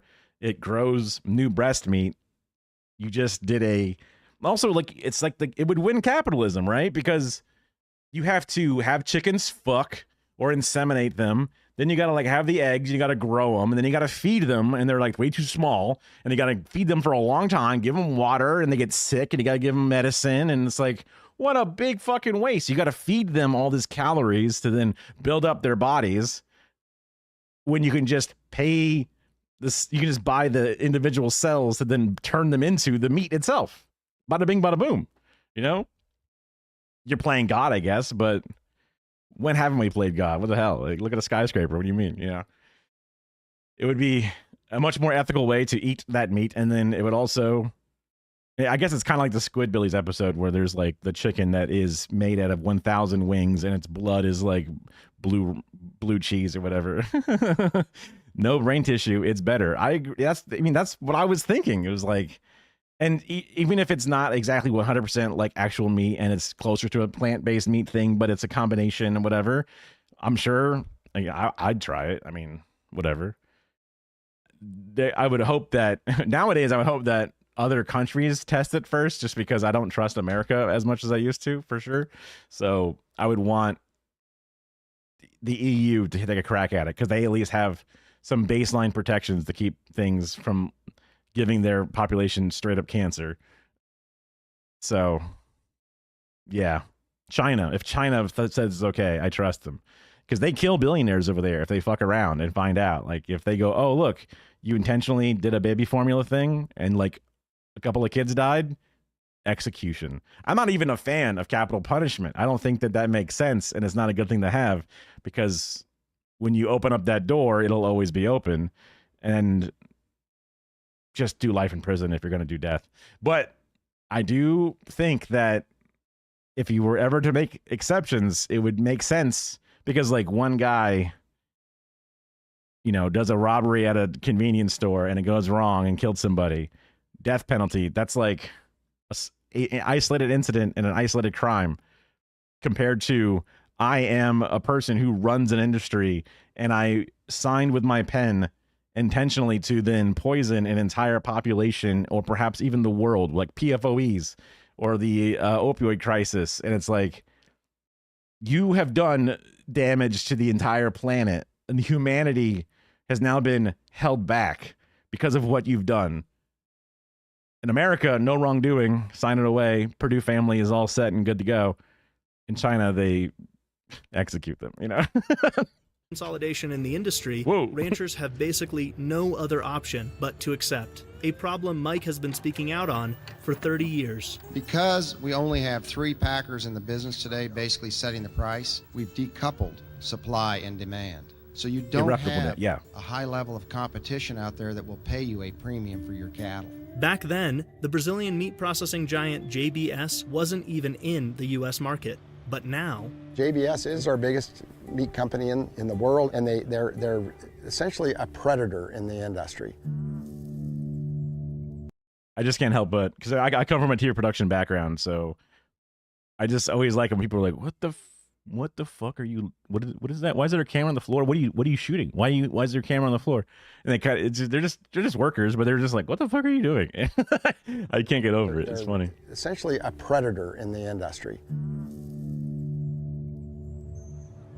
JBS is a particularly concerning company because there's been a history of over a decade of different bribes, over 1,800 politicians in Brazil. Chloe Sorvino reports on the food industry and the titans who run it, like the billionaire brothers behind JBS. Joesley and Wesley Batista took over their family's meat packer in their 30s, and they set their sights on going abroad.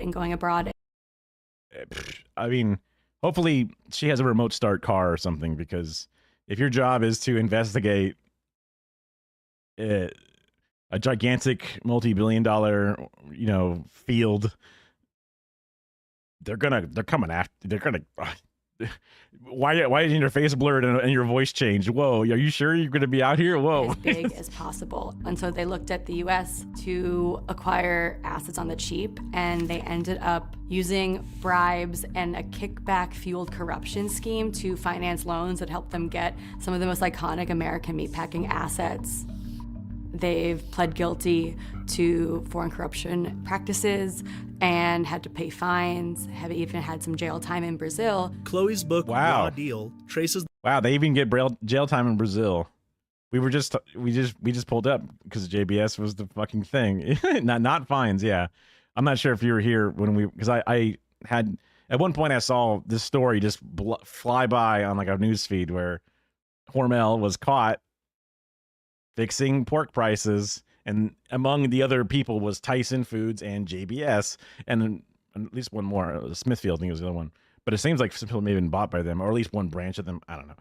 Business. But they got caught fixing prices since 2009. Profits are high, caught doing something illegal, and they get to say, no wrongdoing, we'll pay $11 million, just $11 million, cost of doing business, where it just literally is the point where it just behooves them to do crimes. And if they get caught, then they just pay a fine. And the fine is nowhere close to going to put a dent in the profits they made by doing that crime as an opportunity cost versus not doing that crime.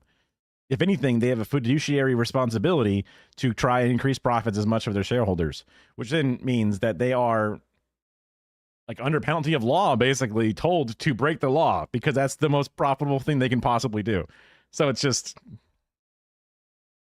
It's a system that needs to be fucking completely unended. The Batista brothers' rise and broader consolidation in America's meat industry. To take a step back, America's antitrust regulations with the DOJ are created around this idea that the top 4 players in an industry, if those top 4 players have around 20 to 25% control together, that's a highly consolidated industry. And in the beef industry, you have 80 to 85% with the top 4. In pork, you have more than 70% controlled by the top 4, and in chicken you have over 60% controlled by the top 4. So that pretty much impacts. So if that's highly consolidated, what do you call this? Is it just completely consolidated? Like, what do you mean? Any American that is buying meat. And JBS's IPO could just make all of that worse.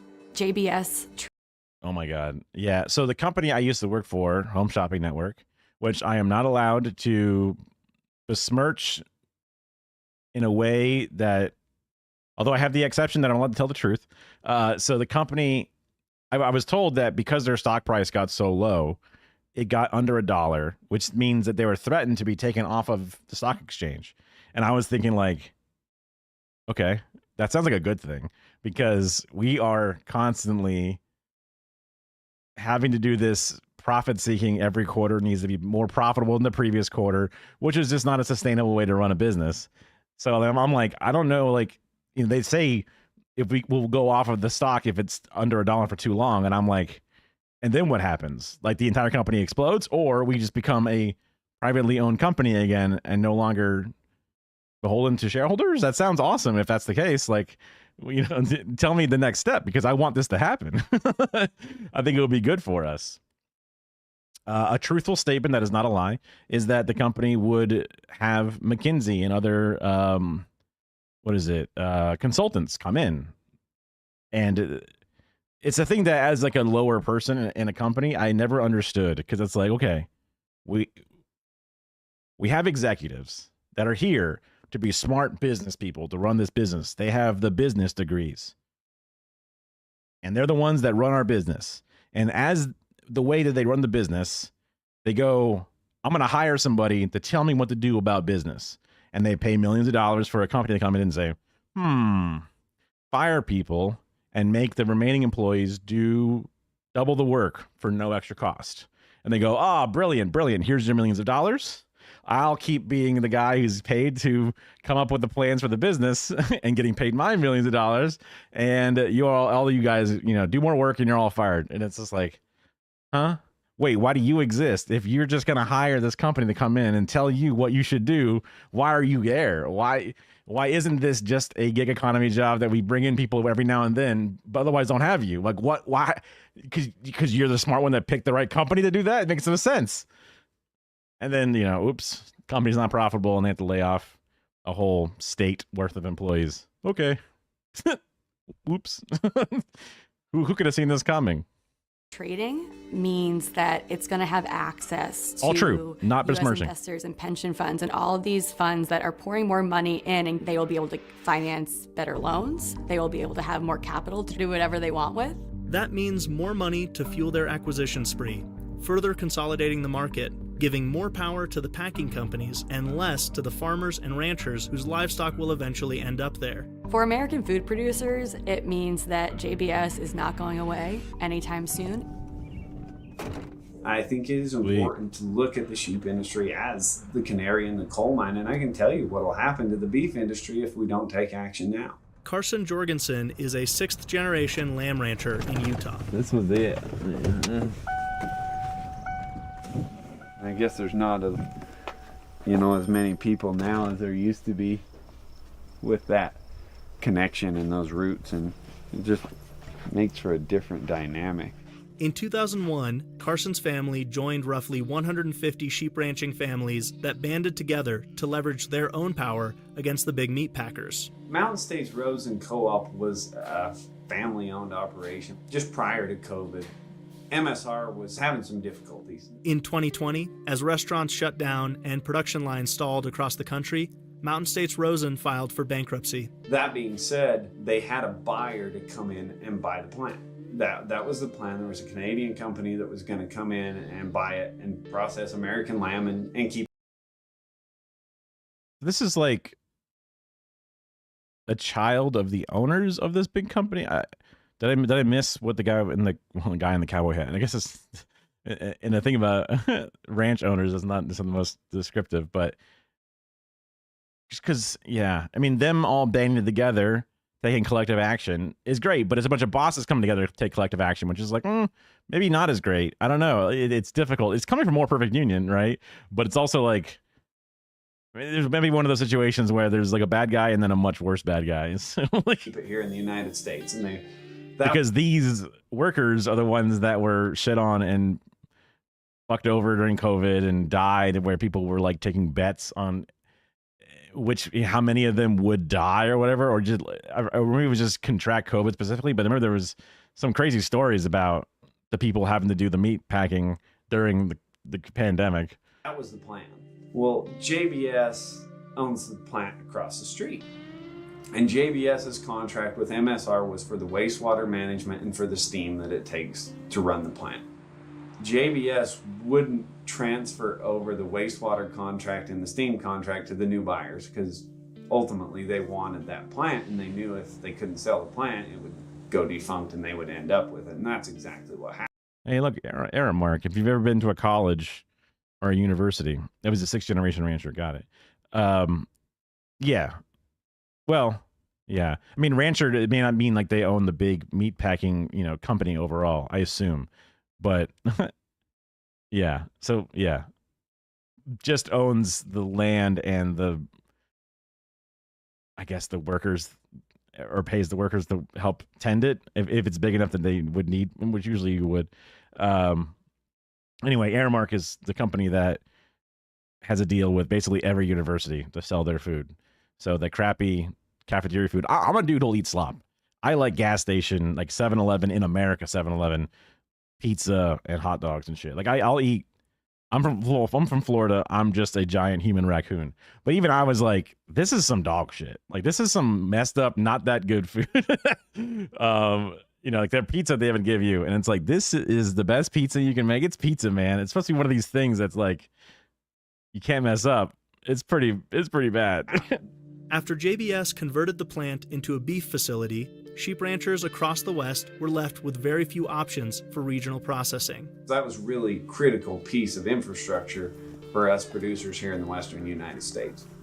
You'd think that like a big thing that processed sheep would then change over to a different thing, would then make their sheep valuable. But I guess it's more the processing of the sheep valuable, not the sheep themselves. Okay. Many opted to go to Double J in Texas. God, they're fucking cute. Oh, I don't even eat lamb. I mean, I guess I've eaten gyro is made with lamb, I think. At least some of them are.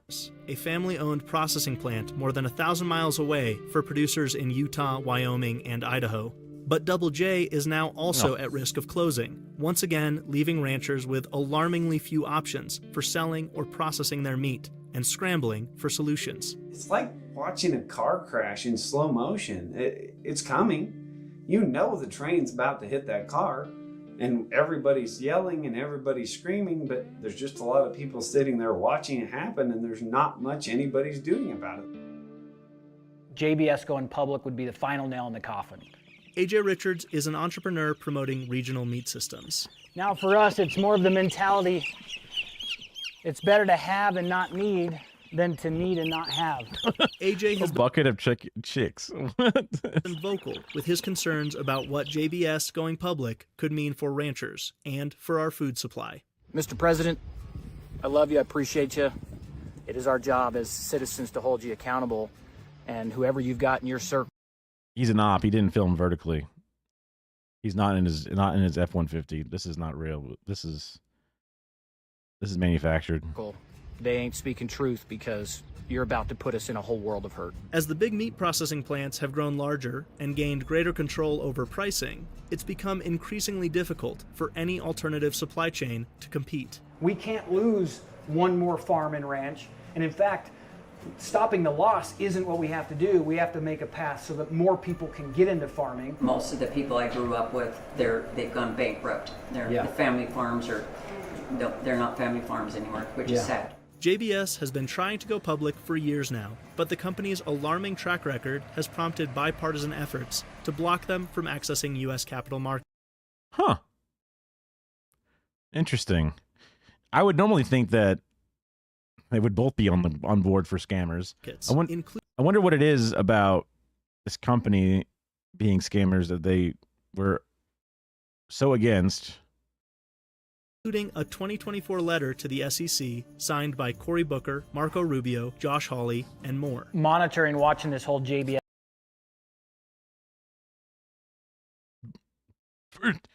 Bernie. IPO for the last couple of years. I was happy to keep seeing it get shut down. But this April... Wait. Hold on. To block them from accessing US. Okay. Capital. I thought it was saying that these are people signing that want to bring it in. Markets, including a 2024 letter to the SEC Right. signed by Cory Booker, Marco Rubio, Josh Hawley. Okay, yeah. People you would not, Josh Hawley, Marco Rubio, and then Cory Booker, and Bernie. You wouldn't think those people would be shaking hands on shit. For the last couple of years, I was happy to keep And Warren. It's no longer 2020 primary. Warren can still do good things. Get shut down. But this April, the SEC finally greenlit their listing on the New York Stock Exchange. JBS got the green light only a few weeks after they did give this big donation to the Trump administration. Oh. So the SEC was being given a letter by Congress or Senate or whatever, legislative branch to be like, yo, you shouldn't do this. And they were like, fine, we won't. But it's not for them to decide. It's just the SEC to decide. And that makes sense because of the sudden change in leadership on that and department heads and all that stuff. Oh no. That's bad. And so, big surprise. A few months later, now the people that donated $5 million are going public and nobody's standing in their way. Is a donation like that a quid pro quo? I'm not sure I can be the judge of that, but what I can say is... Who can definitely be the judge of the parliamentarian. Oh, sorry, the Republicans said that they don't care about them. Yeah.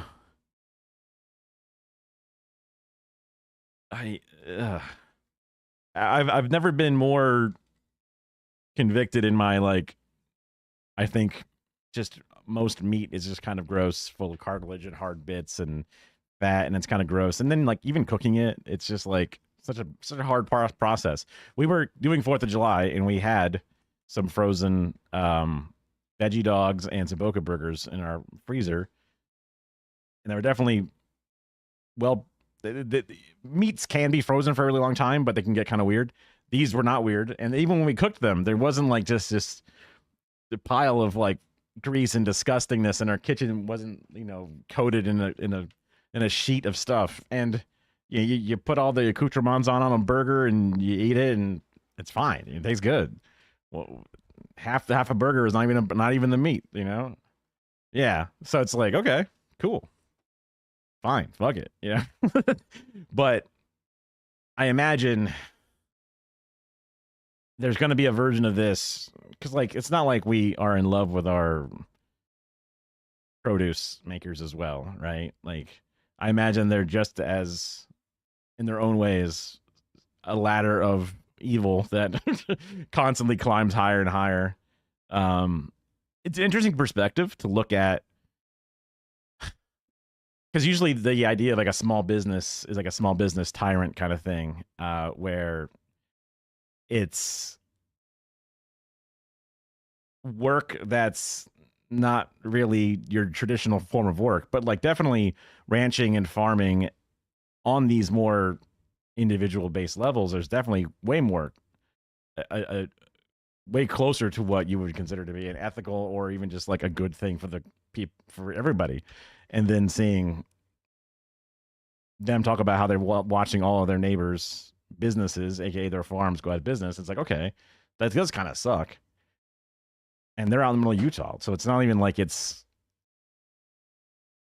a crowding thing or like too many other there's nothing but open land, where these are states where the livestock outnumber humans, right? So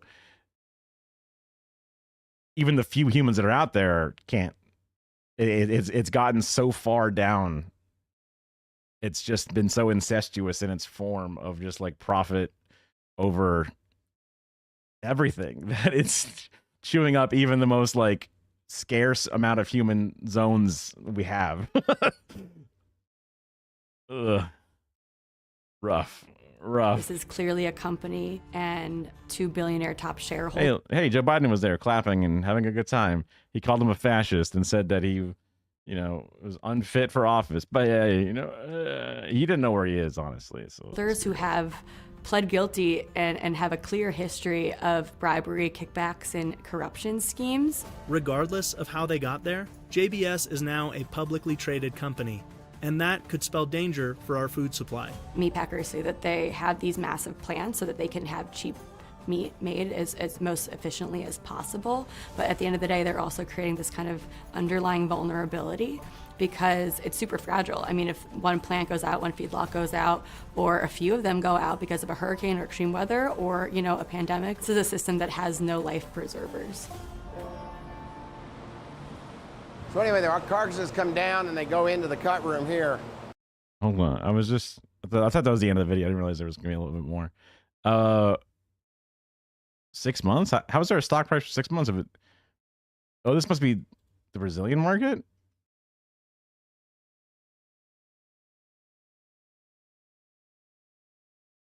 Oh, I don't know enough about this shit. Envy, okay. You know what? Sure. I don't know. I mean, this logo looks right. That's what the logo looks like was from the thing. Yeah, it's like, you know what? It's not my area of expertise. I was wondering what it would look like. The industry's consolidation and predatory behavior from companies like JBS have made it increasingly difficult to build alternative food supply chains. This is the place that the real investment occurs as far as meat processing. This is a vacuum packaging machine. Just a death factory. Just spitting giant blades and corpses. Incredibly insane knives that are like wicked sharp and meat hooks. With a labeler, $135,000. The room is just full of this kind of equipment. And this is why not everyone can do what we do here in processing. Which is also one of those things that I'm a bit of a nerd, and then I also come from a deep contrarian background where I want to be the guy. If someone's saying something, I'm going to be against it, basically. So everyone was like, we don't like processed food. And I was like, I love processed food, right? I was the kid who was like, you say women's rights, I say men's rights, right? I was the piece of shit. I would commonly say to my friends and loved ones nowadays that like when I was 20 years old, I was the worst version of myself I've ever been. But places that can have super expensive equipment and then process and produce, whether it's meat or like the gigantic tractors that are incredibly expensive pieces of machinery that can, process an entire field of wheat. Where like, what, you're going to have a family farm fucking doing this shit with their children? Like, what? No, that's not going to work. Like the processing and it creates enough food that we have solved the food problem in the world. It's just that we use it as a profit seeking thing and will throw away food and break eggs and dump away milk when we go, uh-oh, too much milk this quarter, that would hurt our profits. Throw it away. Don't even give it to people. Throw it away, right? Like we have the because of processing and major industry, we're able to provide for every person. It's just a moral failing that we don't do it. So like I don't see the like this being a thing that's a barrier is where the government should step in and have America's processing things to then like we already give a shit ton of subsidies to companies all the way up the line from the farms all the way through to the processing stuff. It's just a straight money pour from the American taxpayer straight into the profits of a few fucking criminals in this case, right? It's really expensive to get into. Even Mike's Ranch Foods Direct operation is only possible due to the financial success of another of Mike's business ventures. We've got to absolutely. Ally Crate Smart Brander. Oh, it's a branding. I thought it was like a kill gun, but it's only a brander. Ah, okay. Control the predators in the market. And only government is big enough to do that. Of antitrust and breaking up concentrated power and wealth, which has always been considered the greatest threat to any free system. A bander. Sorry, yeah. I don't want to do stolen valor, but I'm jokingly illiterate, where I just struggle to read words. There was a thing that we watched yesterday about the education system, and the title was like, is AI destroying education in America? And the answer was no. It's been getting destroyed for a long time. And like Gen Alpha is cooked, not because of AI, but because of a bunch of things. One of them being COVID, fucked everything up during their most important development time. And then also a lot of different tactics. There's a phonics way of teaching how to read, but then there was a 3-something form of how to read. And the person was very against it, right? And I was like, oh, well, if science is as good, I look it up. Science is saying it's bad, but it was our policy for a very long time. And I'm just like, oh, weird. But they're basically saying that it teaches you to kind of just look at a word and kind of just look at the size and get a feel for it and just kind of guess. And that's kind of what I do a lot when I read. And I was like, wait, did I get taught this way how to read? Is that why I don't read very good? But like my brother can read like a fucking computer, and he's like a year and a half older than me. So he's like 1 grade level higher. So unless they implemented it literally just after him, I don't think I was given this new form. I think I'm just uniquely bad at reading because of my own, work ethic, if you will.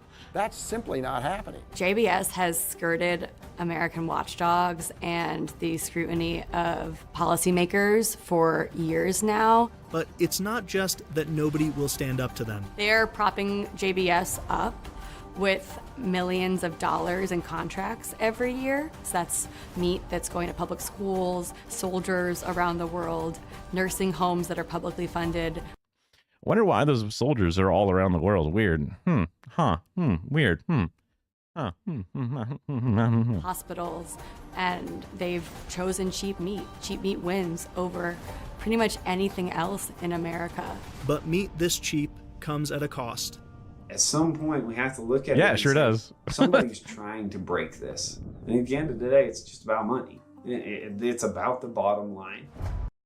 I also hope we can mitigate the suffering.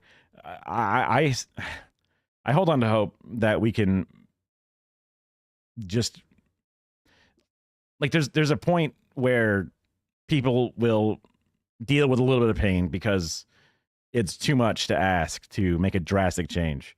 But when everything gets so fucked, like the accelerationists have won, right? They have pushed things in it's been like just about 7 months, not even exactly. So it's like we have 4 years of this. We got about 7 more of this to go. It's gonna get what the fuck, when is the breaking point? And Zoran is in New York, right? I think I flash this literally every stream, but I was, I'm a Florida boy, but I was able to go to New York and I did a canvas. And one of the things they gave out was a little punch card. I actually didn't even get it punched because we had to leave early because it was our vacation. So we had a scheduled meeting not meeting, but we had a scheduled appointment at a cat cafe to hang out with some cats in New York, which was fun. But he gives me hope for America as a whole. Everything that they did to discredit him did not work. And now they're on overdrive trying to make him out to be this evil thing and bring back the old school Islamophobia and stuff. And I'm hoping that it's going to fail and flop because people can look at the world and see what it is, where they normally wouldn't have seen it because things are pushed so bad. You're the ones that made it bad, right? They made it that fucking fucked up. So that they're even now their own normal tactics of lying to us won't work anymore because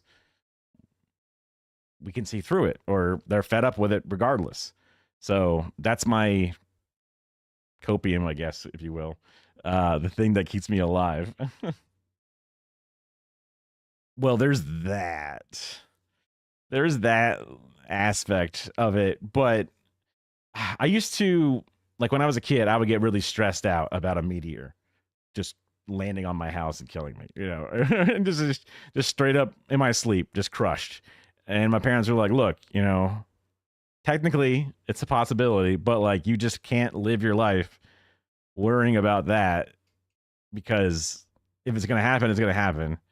So in that situation where like, oh, we passed the threshold for the date to fix these things, well, that's not good.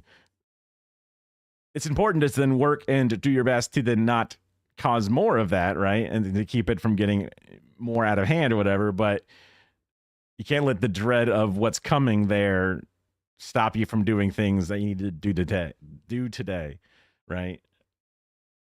There are smarter people out there that have a fucking full plate of stuff, but I gotta like just say, all right, you guys, you got this one, you know? China's doing a lot to fix things.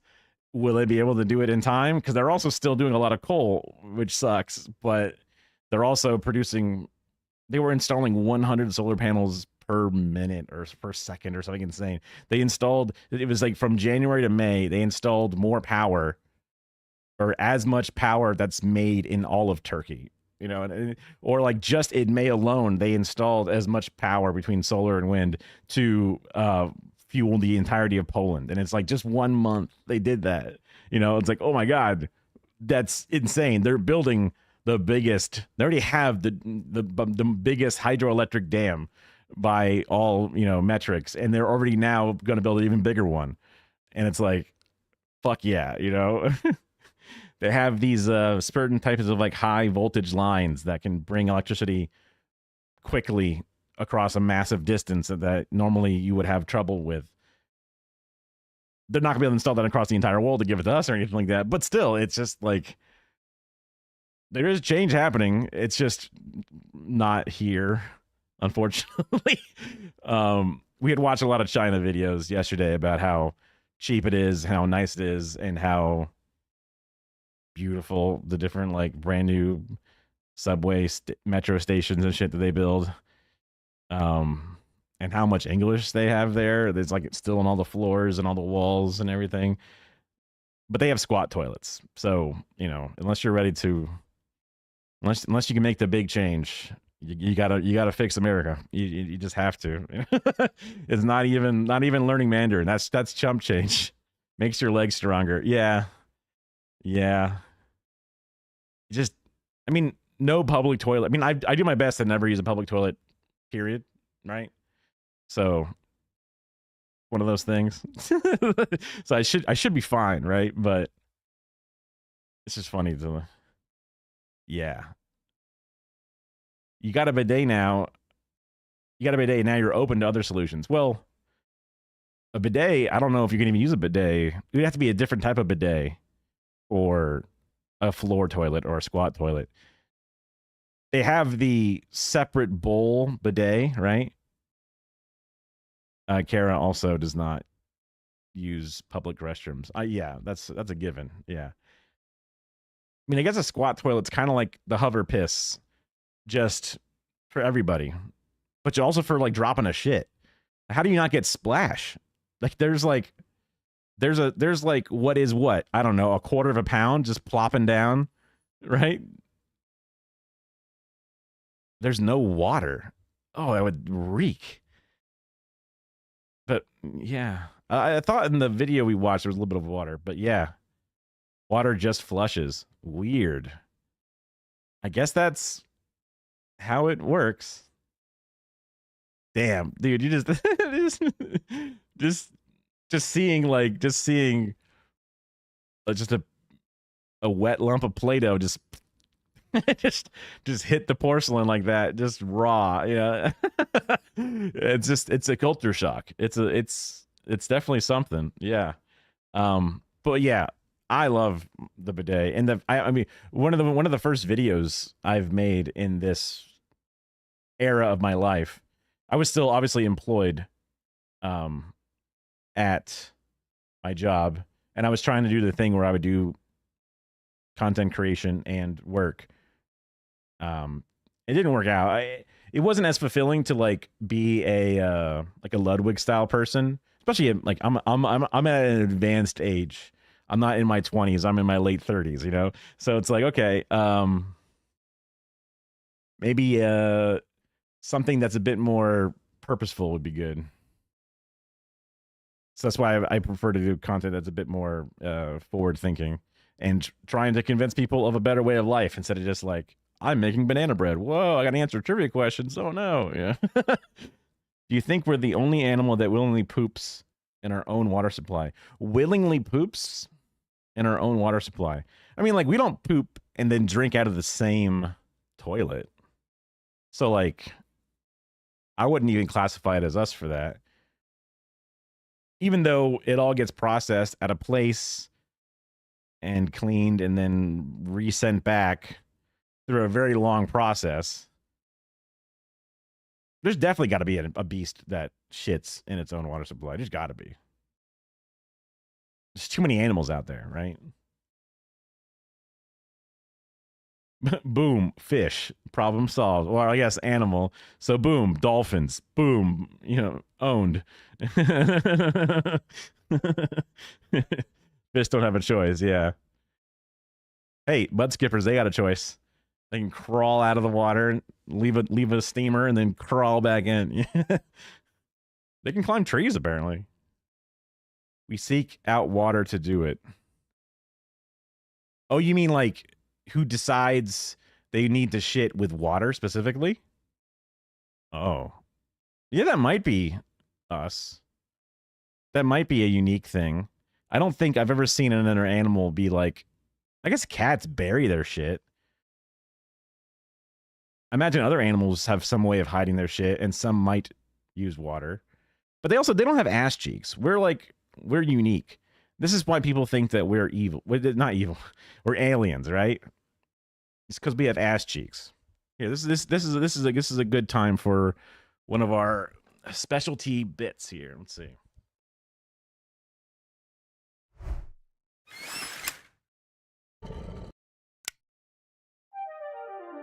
Butt cheeks.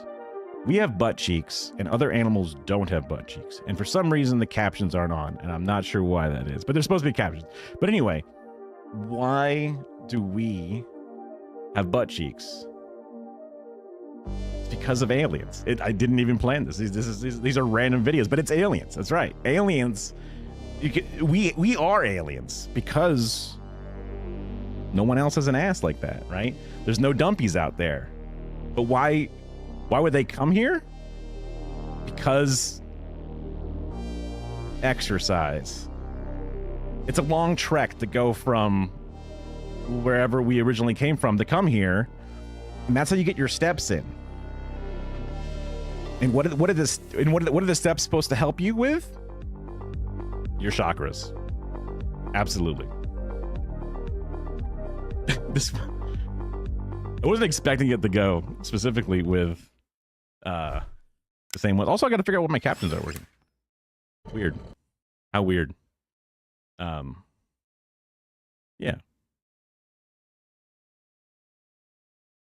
That was fun.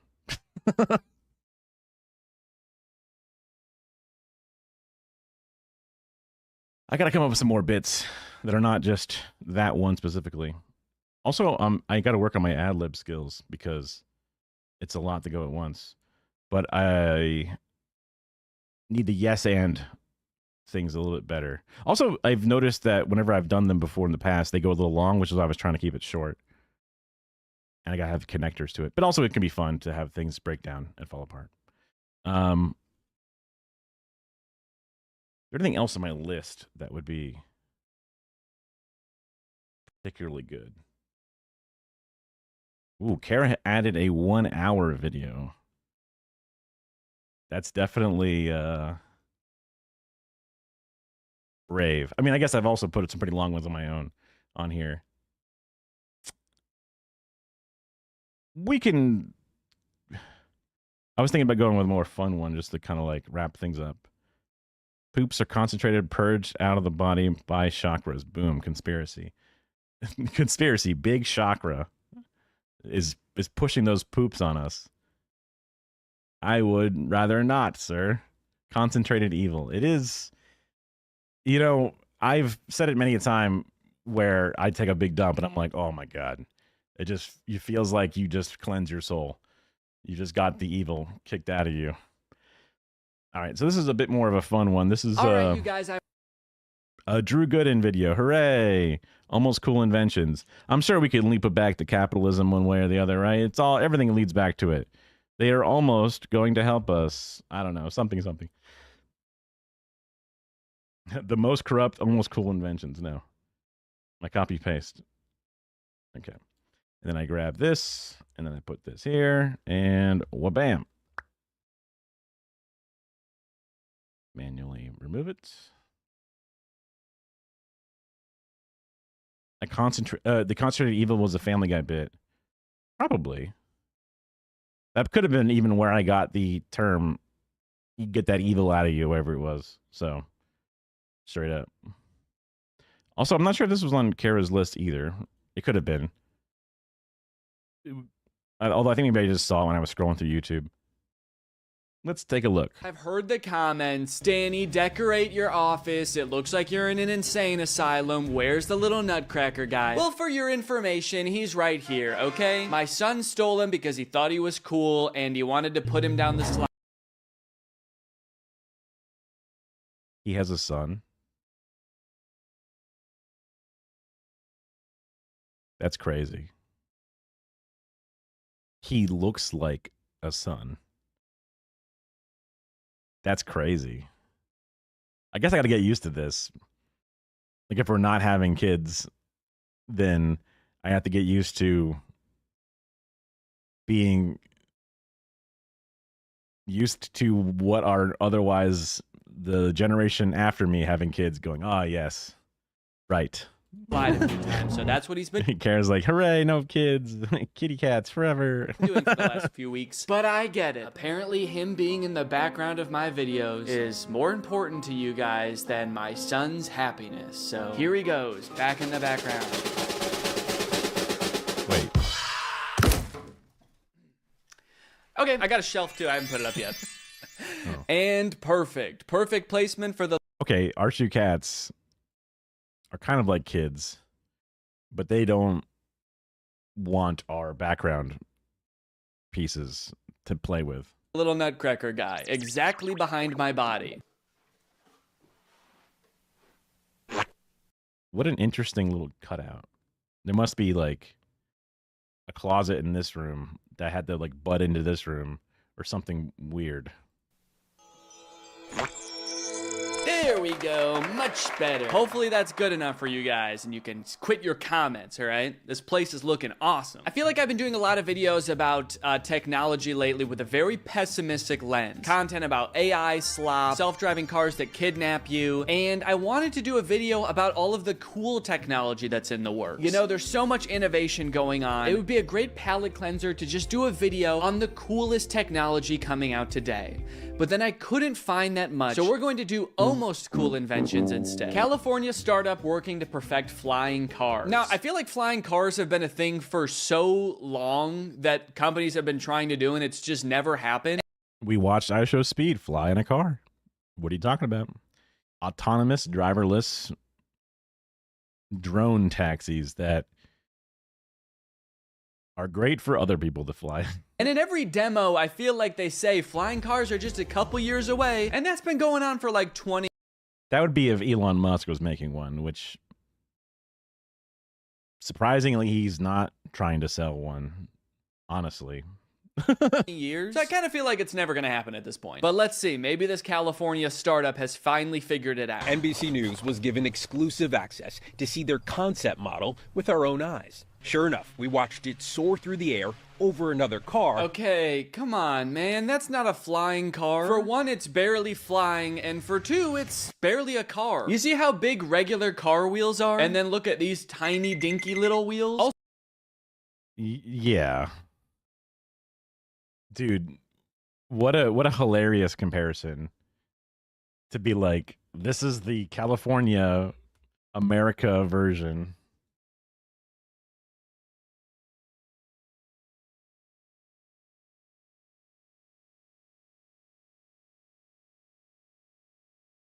Okay, wow, they've got some crazy looking stuff when you Google search it, but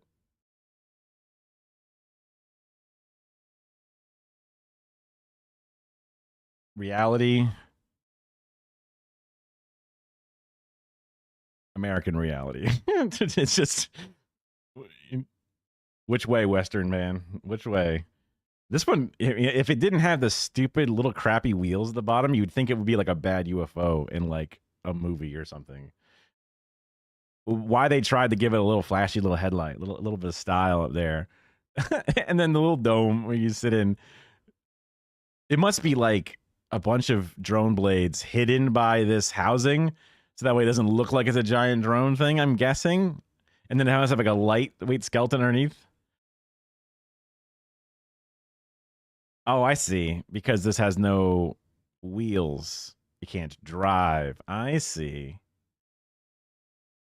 Well, that must be why they have all these crazy other things that when you Google around, they have some other looking stuff that obviously I've not seen in action, but they got, oh God, it's so small. But they have things that look like this, where they look like a car, and then with the things on top. But that's just, it looks like just something out of a video game or something. So also, it's obviously just a drone that they pretend like dressed up to look like a car. You can hear it. It sounds like a drone. I feel like they just glued wheels to a drone and were like, it's a car. To be fair, I feel like a flying car doesn't really even need wheels. It just needs to be able to fly. Like, why would you even want to drive it on the ground if it could fly? So the wheels are more so just for show, perhaps? We were heavily restricted, forced to shoot at least half a football field away. Why?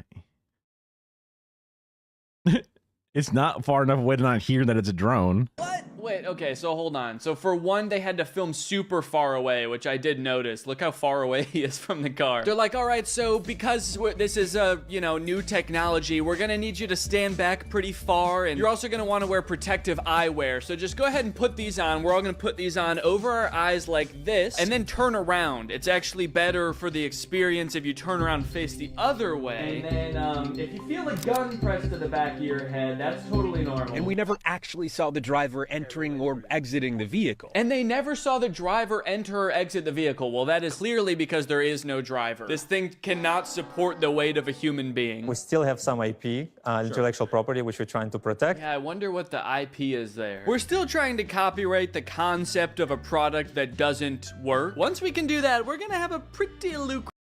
Yeah, I mean, the other one was autonomous, so it piloted itself. So I guess you would, in theory, put in your destination and it would launch and do its own air traffic control, whatever. Again, great for somebody else to get in and do. I don't like flying in a plane, which has had an incredibly long period of safety regulations that we've only now begun to dismantle and discredit. And just because society has forced me to do it. So if somebody's like, oh, check it out, this will be probably still an insanely expensive trip, I go, nah, no thanks.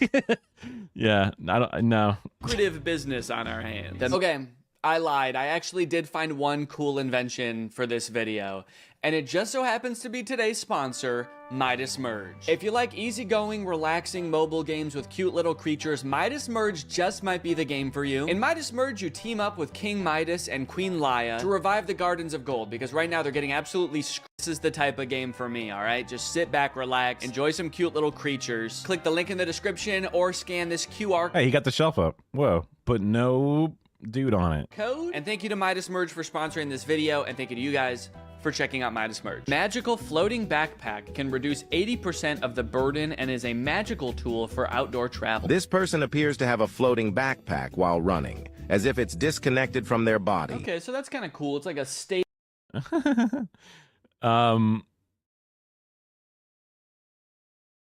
As a person who's used a Steadicam, that weight goes through your body. It's attached to you. Yeah, it sounds like some kind of one-axis stabilizer for a backpack, which I guess is great for Door Dashers who are delivering your fucking food, is probably where this is going to go, which is going to make it just that much heavier and that much more of a burden on the people who are using it. Stabilized backpack. It is still kind of bouncing, especially in the shot where the guy was walking through the woods. It actually kind of looked like it was bouncing the exact wrong way. Like, what's it doing way up there? Whoop. Yeah, and some of it actually looks... Well, because he's going down, so then it's reacting. Yeah. It's like it's inhibiting him from walking correctly. It looks like it's shaking more than a regular backpack would. There's a special elastic rope frame. And this is the innovative technology that they use to make it happen. It's like this. It's like this. Okay, so this is like a 25-pound dumbbell, and using this technology, the dumbbell doesn't move. But this guy is still holding 25 pounds. I mean, so it's not like... It'll transfer all the way to your shoulders. So, like, the weight of the thing that would normally drop... that is now going to not drop and instead push through the springs or ropes or whatever, is going to then push into your shoulders to make up for it. The same way that when I'm holding the Steadicam with the big spring arm thing in the vest, I push the camera away from me, my vest gets really fucking heavy, and I bring it closer and it gets less heavy because there's a torque arm going on. But it's always going to go through you, whether you're, even if it's all the way up against your body. Because you're not holding it with your arms, the springs are holding it, but all that weight gets transferred. It's physics, you know? Like it's taking away all of the weight. I guess it's just stabilizing it so there's not drastic, like, boom, boom, bouncing. Boom, boom, bouncing, which is the technical term. As you're... You would feel the boom, boom bouncing. It's just the bag wouldn't feel it. It's the other way around. The bag would feel weightless because you are holding the weight. So, you know, the eggs in the order or the...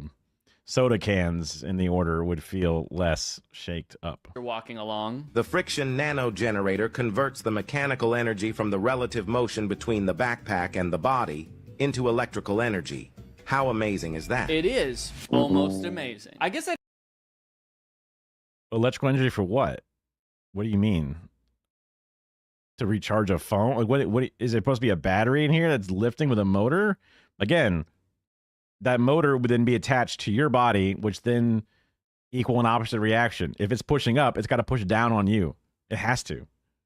I'd have to try one of these to see if it really works, but I gotta be honest, and especially in this clip, it actually looks like it's shaking around too much. I feel like the backpack is... Because the floor is uneven, but also it's only stabilized in one way, so it's going to look worse. But yeah. Not keeping... Also, it's not a perfect stabilizer because it's just a bunch of fucking... It's just two springs, yeah. With his bouncing movements. Introducing Hoverglide, the world's first floating backpack. Okay, well, it's definitely not floating. It's bouncing. Could be the world's first bouncy backpack. All right, how much is one of these bad boys gonna run you? Oh, it is like a GoFundMe type of thing. Okay, so it was fully funded in 2018. Let's view the campaign. Is it a real thing that's come to fruition? This campaign is closed. Okay, how am I supposed to, how do you buy them? Raised $400,000 with 600 packs shipped. Okay, so yeah, so it looks like each backpack was, what's 400,000 divided by 600? Okay, so the devil's number, it was like a demonic amount of money. And then what, did they stop? Can you buy them? I guess you can't buy them anymore. Yeah, the product simply doesn't exist. Okay, so that's cool. Colored ferrofluid headphones. I mean, they do look pretty cool. The only downside is that you... It looks like a screen that has a video that works off of a thing. Don't get to enjoy them while you're using them. It's like a cool visual experience for other people. And I guess the fluid is moving to the movement of the music, but... Although I guess maybe it could be a little... Maybe just because of the way the video looked, but it could be an actual... Other people little pocket. Can't hear the music and you can't see the fluid. So it's like a multimedia experience, but everybody only gets to experience one media. I think ferrofluid is like that magnetic kind of fluid, and it's reacting to the sound.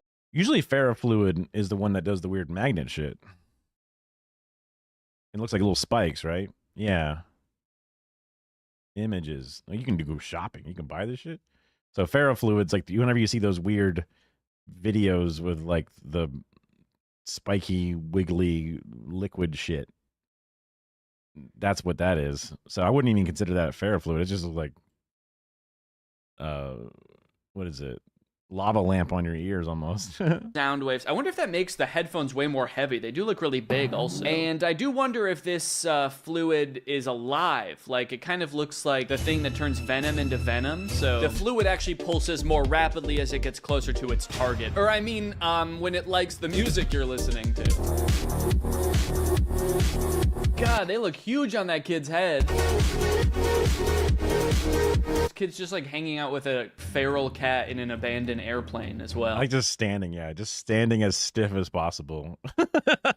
I guess the fluid led him there. You're listening to music and all of a sudden the music stops and you just hear, follow the voice, kill him. I wonder what the fluid does when the music is turned off as well. Does the fluid get to go to sleep? Or these aren't like incredibly stupid or anything. In fact, they're almost cool. Robot horse alert, let's go. Japanese company unveils hydrogen-powered robotic horse. Kawasaki unveiled a prototype that's capable of standing and posing, but this video is CGI. Well, where's the prototype then? Let's see the video, let's hear him out.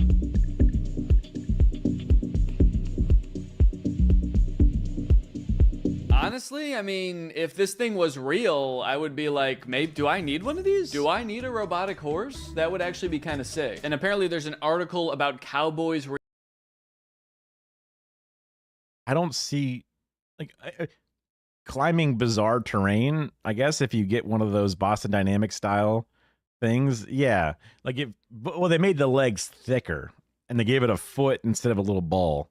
But, like, if you feel like you want to be able to traverse all terrain, but then also like get in that jockey pose and really go at it. But it doesn't seem like the regular people want to drive like that specifically or ride like that. It's kind of like very specific type of hobby that does that. And it'd even be sick if like you had like a Professor X style chair that had a little platform of Boston Dynamics underneath it that could just and like keep you level as you go up and down stairs and shit. You kind of look like a little leader, like a little like ancient, you know, emperor or some shit. Would it be efficient? Wheels are pretty good at riding around. Yeah. Wheels are pretty good at riding around on flat surfaces, but on rough surfaces, legs are pretty good at that if they're able to have a brain attached to them, or I guess in this case, a robotic brain with a bunch of cameras that do its best to LiDAR and, you know, scan and try to figure out the way that it can step and whatever. It would be fun, I guess. It'd be kind of wild to ride on it. Reacting to the concept of this robotic horse? Would a real Wyoming cowboy ride one? Kawasaki Heavy Industries has unveiled a prototype for its first-of-a-kind robotic horse called Corlero. The four-legged AI-enhanced robot is about the size... Gotta have AI. You gotta shove the AI into it. You've got to. Does it actually have artificial intelligence? Does it even use a large learning model? No, it doesn't. A large language model, sorry. No, it doesn't. It just uses some neural networks of different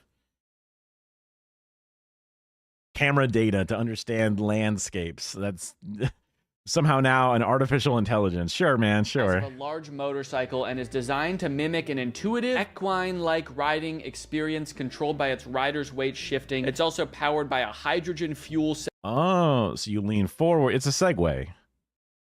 It's a leg way. You just lean forward, it goes forward. Lean back, goes back.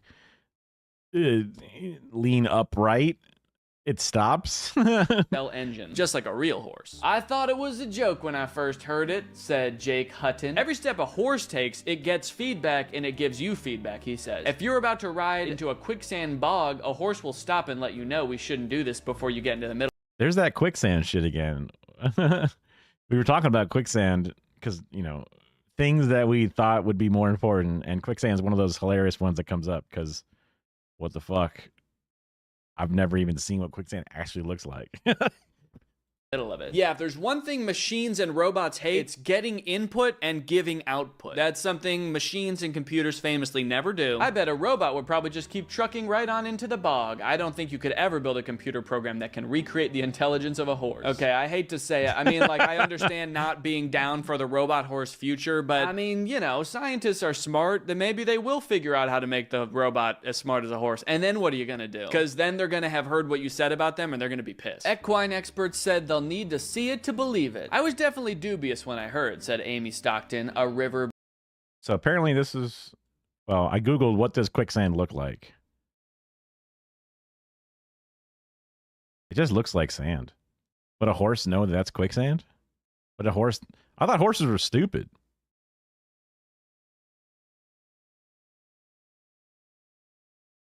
All I've ever heard is that horses are stupid. These are like movies that show quicksand. Wait, what? Oh, that said fake. That's a sign I've never seen before. Oh my god, that is horrifying for multiple reasons. Oh my god, what the fuck? That's bad. That's horrifying. If people legitimately get sucked in like that, and all you see is a hand sticking out as they're dead. Oh my god, a horse can get spooked by a leaf or a flower. Yeah, they get blinders on. Foot sensors measure earth density. You could. I was going to say you could just load this data into the thing to say, this is where you should tell it it's quicksand. They can be dumb like any other animal. I mean, they train horses to run off of a fucking diving board, so. Based veterinarian. You think of all the joints, all the tendons, all the ligaments, all those parts working together, she said, to get machine parts moving the way a horse moves, and taking the majesty and magic of a horse and turning it into something that needs oil, sounds like quite an undertaking. Yeah, I feel like none of them are really answering the question of like, would they ride it? They're just like, scientists can't. Also, there's no oil on electric things. Although that's a hydrogen cell powered one. I don't know if that uses a traditional motor in the sense that it would need oil, but whatever. They're just saying whatever. They can't do it. Nah. Maybe I would ride it if they make it. Too bad they're never going to. I feel like the person writing the article was more looking for their views on like whether this would make a good horse and not their views on like computer science. Because like in terms of moving like a horse, I feel like it's only a matter of time before they figure that out. They already have robots that can do like triple backflips in the air, like jujitsu and shit. So it's only a matter of time before they figure out galloping. I'll quote Churchill on this. There's something about the outside of a horse that's good for the inside of a man. Okay. What? There's something. He means like his soul or something, but yeah. With the animal that's really connected to the human heart, he said. That totally makes sense. So when you have a horse, you have a relationship with the horse. You like to go out riding with the horse, and the horse likes it too. Maybe. I don't know. I don't know how horse-human relationships work at all. Just kind of talking out of my ass. 100%. Oh, if you. I had no idea that Churchill was a horse girl. I did not connect that. I knew Churchill was an insane racist. When he was pulling up a Churchill quote, I was like, whoa, hold on. Whoa. Run out of hydrogen and you're up at the top of the Wind River Mountains. It'll be a little hard to get your robot out of there. But if you take your horse up, it's fueled by feed stuff. Is that a technical term, feed stuff? Does that just mean food? Next time I'm going out with friends, I'm gonna be like, you guys wanna get some feed stuff? You can find a little valley, graze a bit, stop at the stream and get a drink, and you're good to go for another day. That's right. You can't find a charge port out there or what. Churchill advocated against native self-rule in Africa, America, Australia, and India. I do not admit, for instance, the great wrong that has been done to the Red Indians of America or the black people of Australia. I do not admit that a wrong has been done to these people by the fact that a stronger race, a higher grade race, a more worldly, wise race, was put in the way. Put it that way, has come in and taken their place. Jesus Christ. I Googled most racist Churchill quote and it did not disappoint. But we got statues of him because he fought in World War II. So he did fight against Nazis, even though I forget if he was the one that said, like, did we side with the wrong side specifically? He was that. Oh my God, that quote was specifically while speaking to the Palestine Royal Commission and in favor of allowing Jews to settle in Palestine specifically. That's when he did that one in 1937. Insane. There's a gigantic section for India, as you imagine, right? It's the time period. Oh my God. Actually, a rather small section on Arabs. Wow. Gee whiz. It was a different era. Whatever. I don't even know what charges a hydrogen. How do you find hydrogen? Good luck finding a collapsing neutron star to charge your hydrogen power. Well, yeah, sure. Mine just eats grass. And helium is what I thought helium was one way, but obviously helium's kind of run out. Oh, sorry. You know the idea of horse riding. But let a horse be a horse and not transportation or a sport, especially a sport. You mean you know the idea of horse riding, but let a horse be a horse and not transportation. But do you think that the robot would be good for a sport? Or do you think that horses belong in sports? Because, like, hey, we're playing polo, horse. What? Like, yeah, that's right. We're playing polo. You're get on it, run. And then here's a picture of some humans with horses, just for reference. I'm sure you can tell which one is which. So I would say the robot horse. I mean, like, if you put one in front of me and were like, do you want to ride this? I would be like, hell yeah. Well, actually, I would need to see some proof that it was safe first. And then I would be like, hell yeah. Let's be real. You would be like, let's try it a little bit. You know, we'll put it in first gear, you know? So in that sense, it's cool, but it doesn't exist yet. So for now, it's almost cool. The world's first humanoid robot with synthetic muscles and bones. Oh God.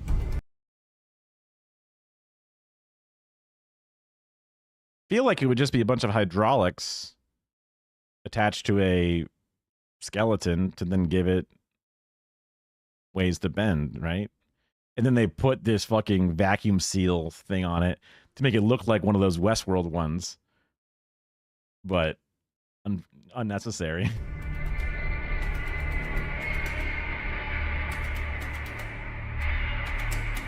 It's like they're trying to make it look as scary as possible. That's the thing. And they put horrifying music over it.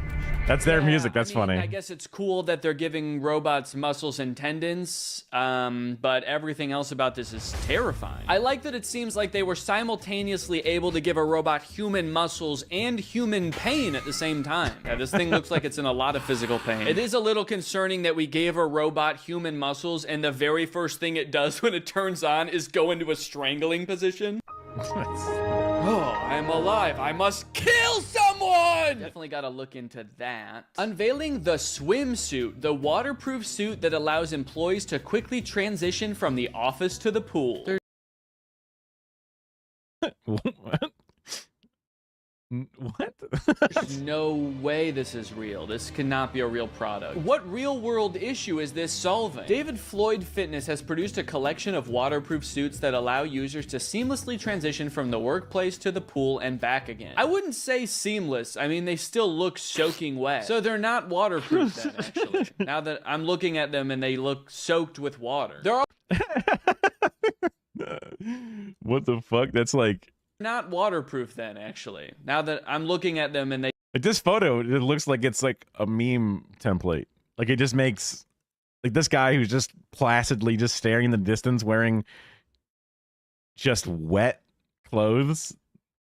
What makes normal suits not pool appropriate if you're just going to soak them? Is it because they can get chlorine on them without damaging something or whatever? Like, is that...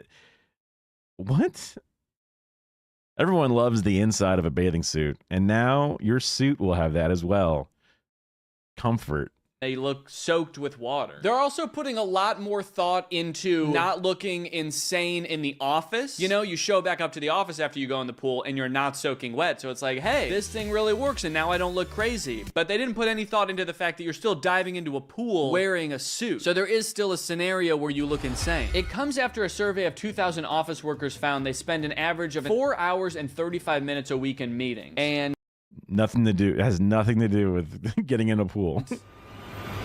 I guess that would somehow be fixed if you could just dive into a pool for a couple minutes. And 80% spend up to 5 hours straight in back-to-back meetings, taking up huge chunks of their day. Okay, well then it sounds like AKA they don't have time to go swimming in the middle of the day. They're in back-to-back meetings. While a large amount of 81% admitted that they try to avoid these types of meetings when possible. Not only that, but people also have to work.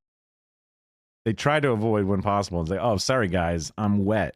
I'm sorry, I can't come to the meeting because of my water suit. An average of 3 hours and 15 minutes overtime on contract. This means that almost half have to skip their fitness and wellness activities due to their work schedule. Okay, I appreciate trying to fix this problem. It is a real problem. This is 100% not the solution to that problem. I hate to say it, this one, not cool. Like, firmly not cool. The invention of Rolligons, tires that won't crush. Even if these tires are installed on a truck weighing several thousand kilograms and driven some AI ass shit over a person. Not the video, but the voiceover. And also like big inflatable soft tires, whatever. Those have been done a bunch. That person would remain unharmed. So like, also usually it's the impact of a vehicle hitting you, not so much of the running you over. I mean, I guess running you over safely is one thing, but that's kind of the afterthought compared to the, you know, bone-crushing impact of the front end of an F-150. How many prototypes of this do you think they went through that didn't work before they got to this one? Finally, we have a model that doesn't kill anybody in its way. If only our former fallen employees were here to see this. They would be so excited. Due to the low-pressure tires, the vehicle's entire weight is distributed over a large area, so the person underneath the tire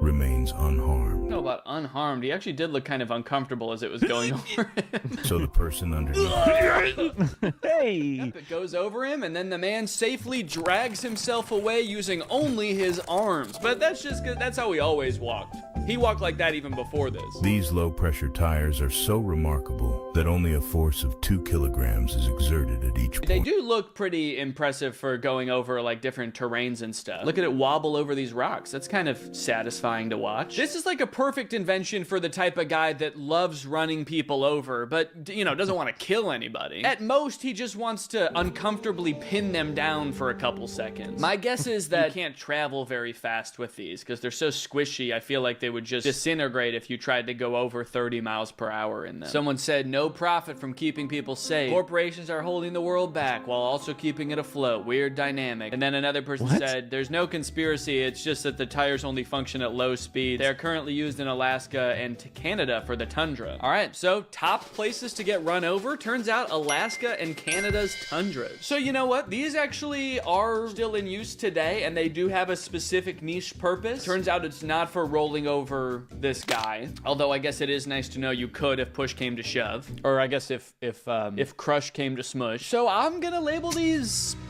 pretty much cool. You know what? I think there's some real potential in the inventions we've seen today. I think if we just keep it up, we work on these, we could have some cool inventions on our hands. So I'm feeling. That's an example of like an AI slop. That's not even like the most egregious case, but it's just like, look, you present this falsehood that this old footage is a conspiracy against, I don't know, big tire. Like obviously those vehicles had an incredibly unique form factor with the weird front, you know, pivoting single wheel design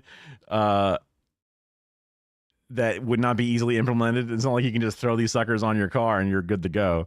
So, but then presenting it as if it's some kind of conspiracy with an AI generated prompt that then reads it with a dark voice and then just post, and then you get engagement because you're lying. And then people go, hey, you're lying. And that, boom, engagement, back in the algorithm, go, go, go. Like, you can do that for money, I guess, but that just shitifies everything. I would not want to do that.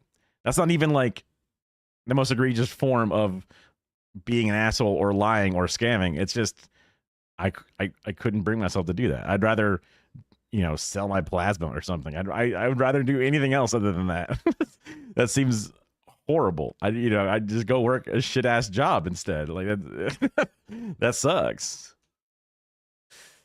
Oh, speaking of what sucks. Oh, I thought that was me in the background for a second, but it's just a different room. Obviously, that's a very different room. Very different. than my room. Didn't get a good start in the morning because I was doing the video edit. I don't see... It's probably not the right time because he's a bit of an overnighter now because I think he usually streams in the night. But hopefully he likes the video. I would show it to everybody here, but I don't want to leak something if it ends up being... Because it'll be on his channel, obviously. So that way we can show it when he has his thing. And then we can, link his channel and stuff. So that way he can get some extra views on it. He's growing. He's doing his best. And he has paid me a few times already.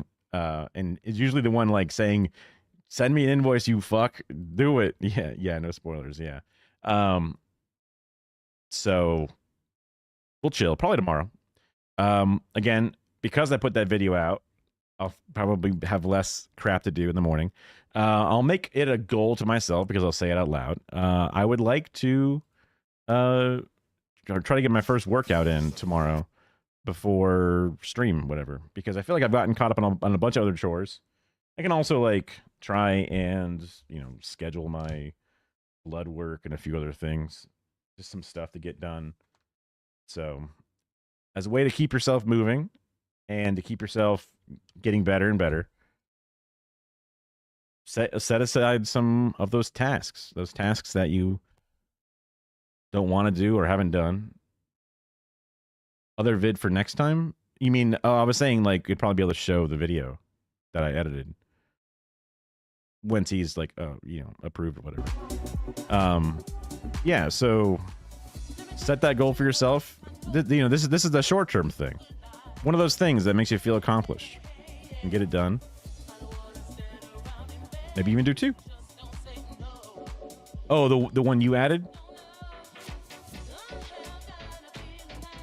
The liminal Gen Z one? You might be... It could be one of those related ones. Yeah.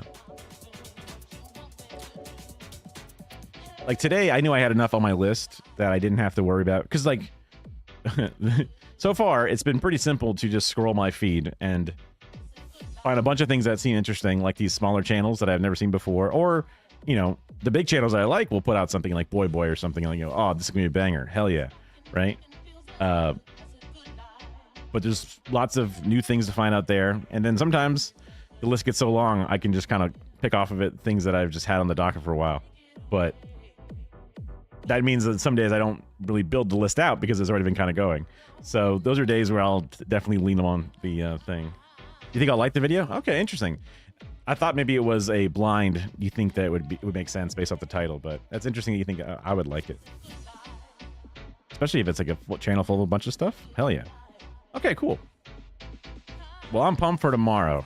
Hopefully everyone else is pumped for tomorrow. Yeah. Let's see who's online to raid into.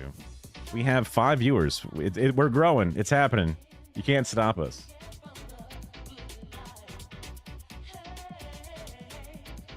Sean the Black. Let's go Sean the Black. Sean the Black is a very former rising star, current currently offline. Well, never mind. Well, never mind. They missed their shot at the viewers. They missed their shot. We went to J. Marianne. So let's try going to Little Bear again. Keeping it a revolving door. This is another well-known video editor in the Hassan circle of people / raid.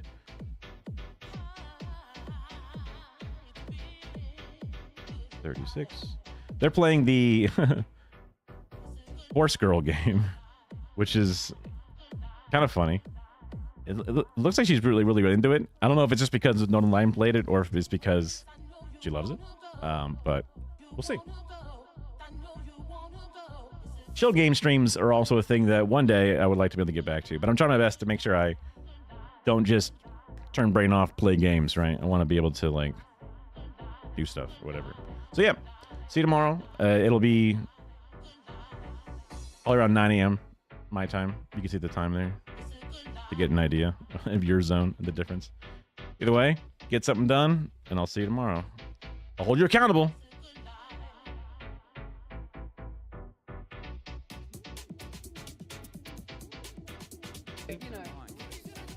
Oh, another raid, double raid.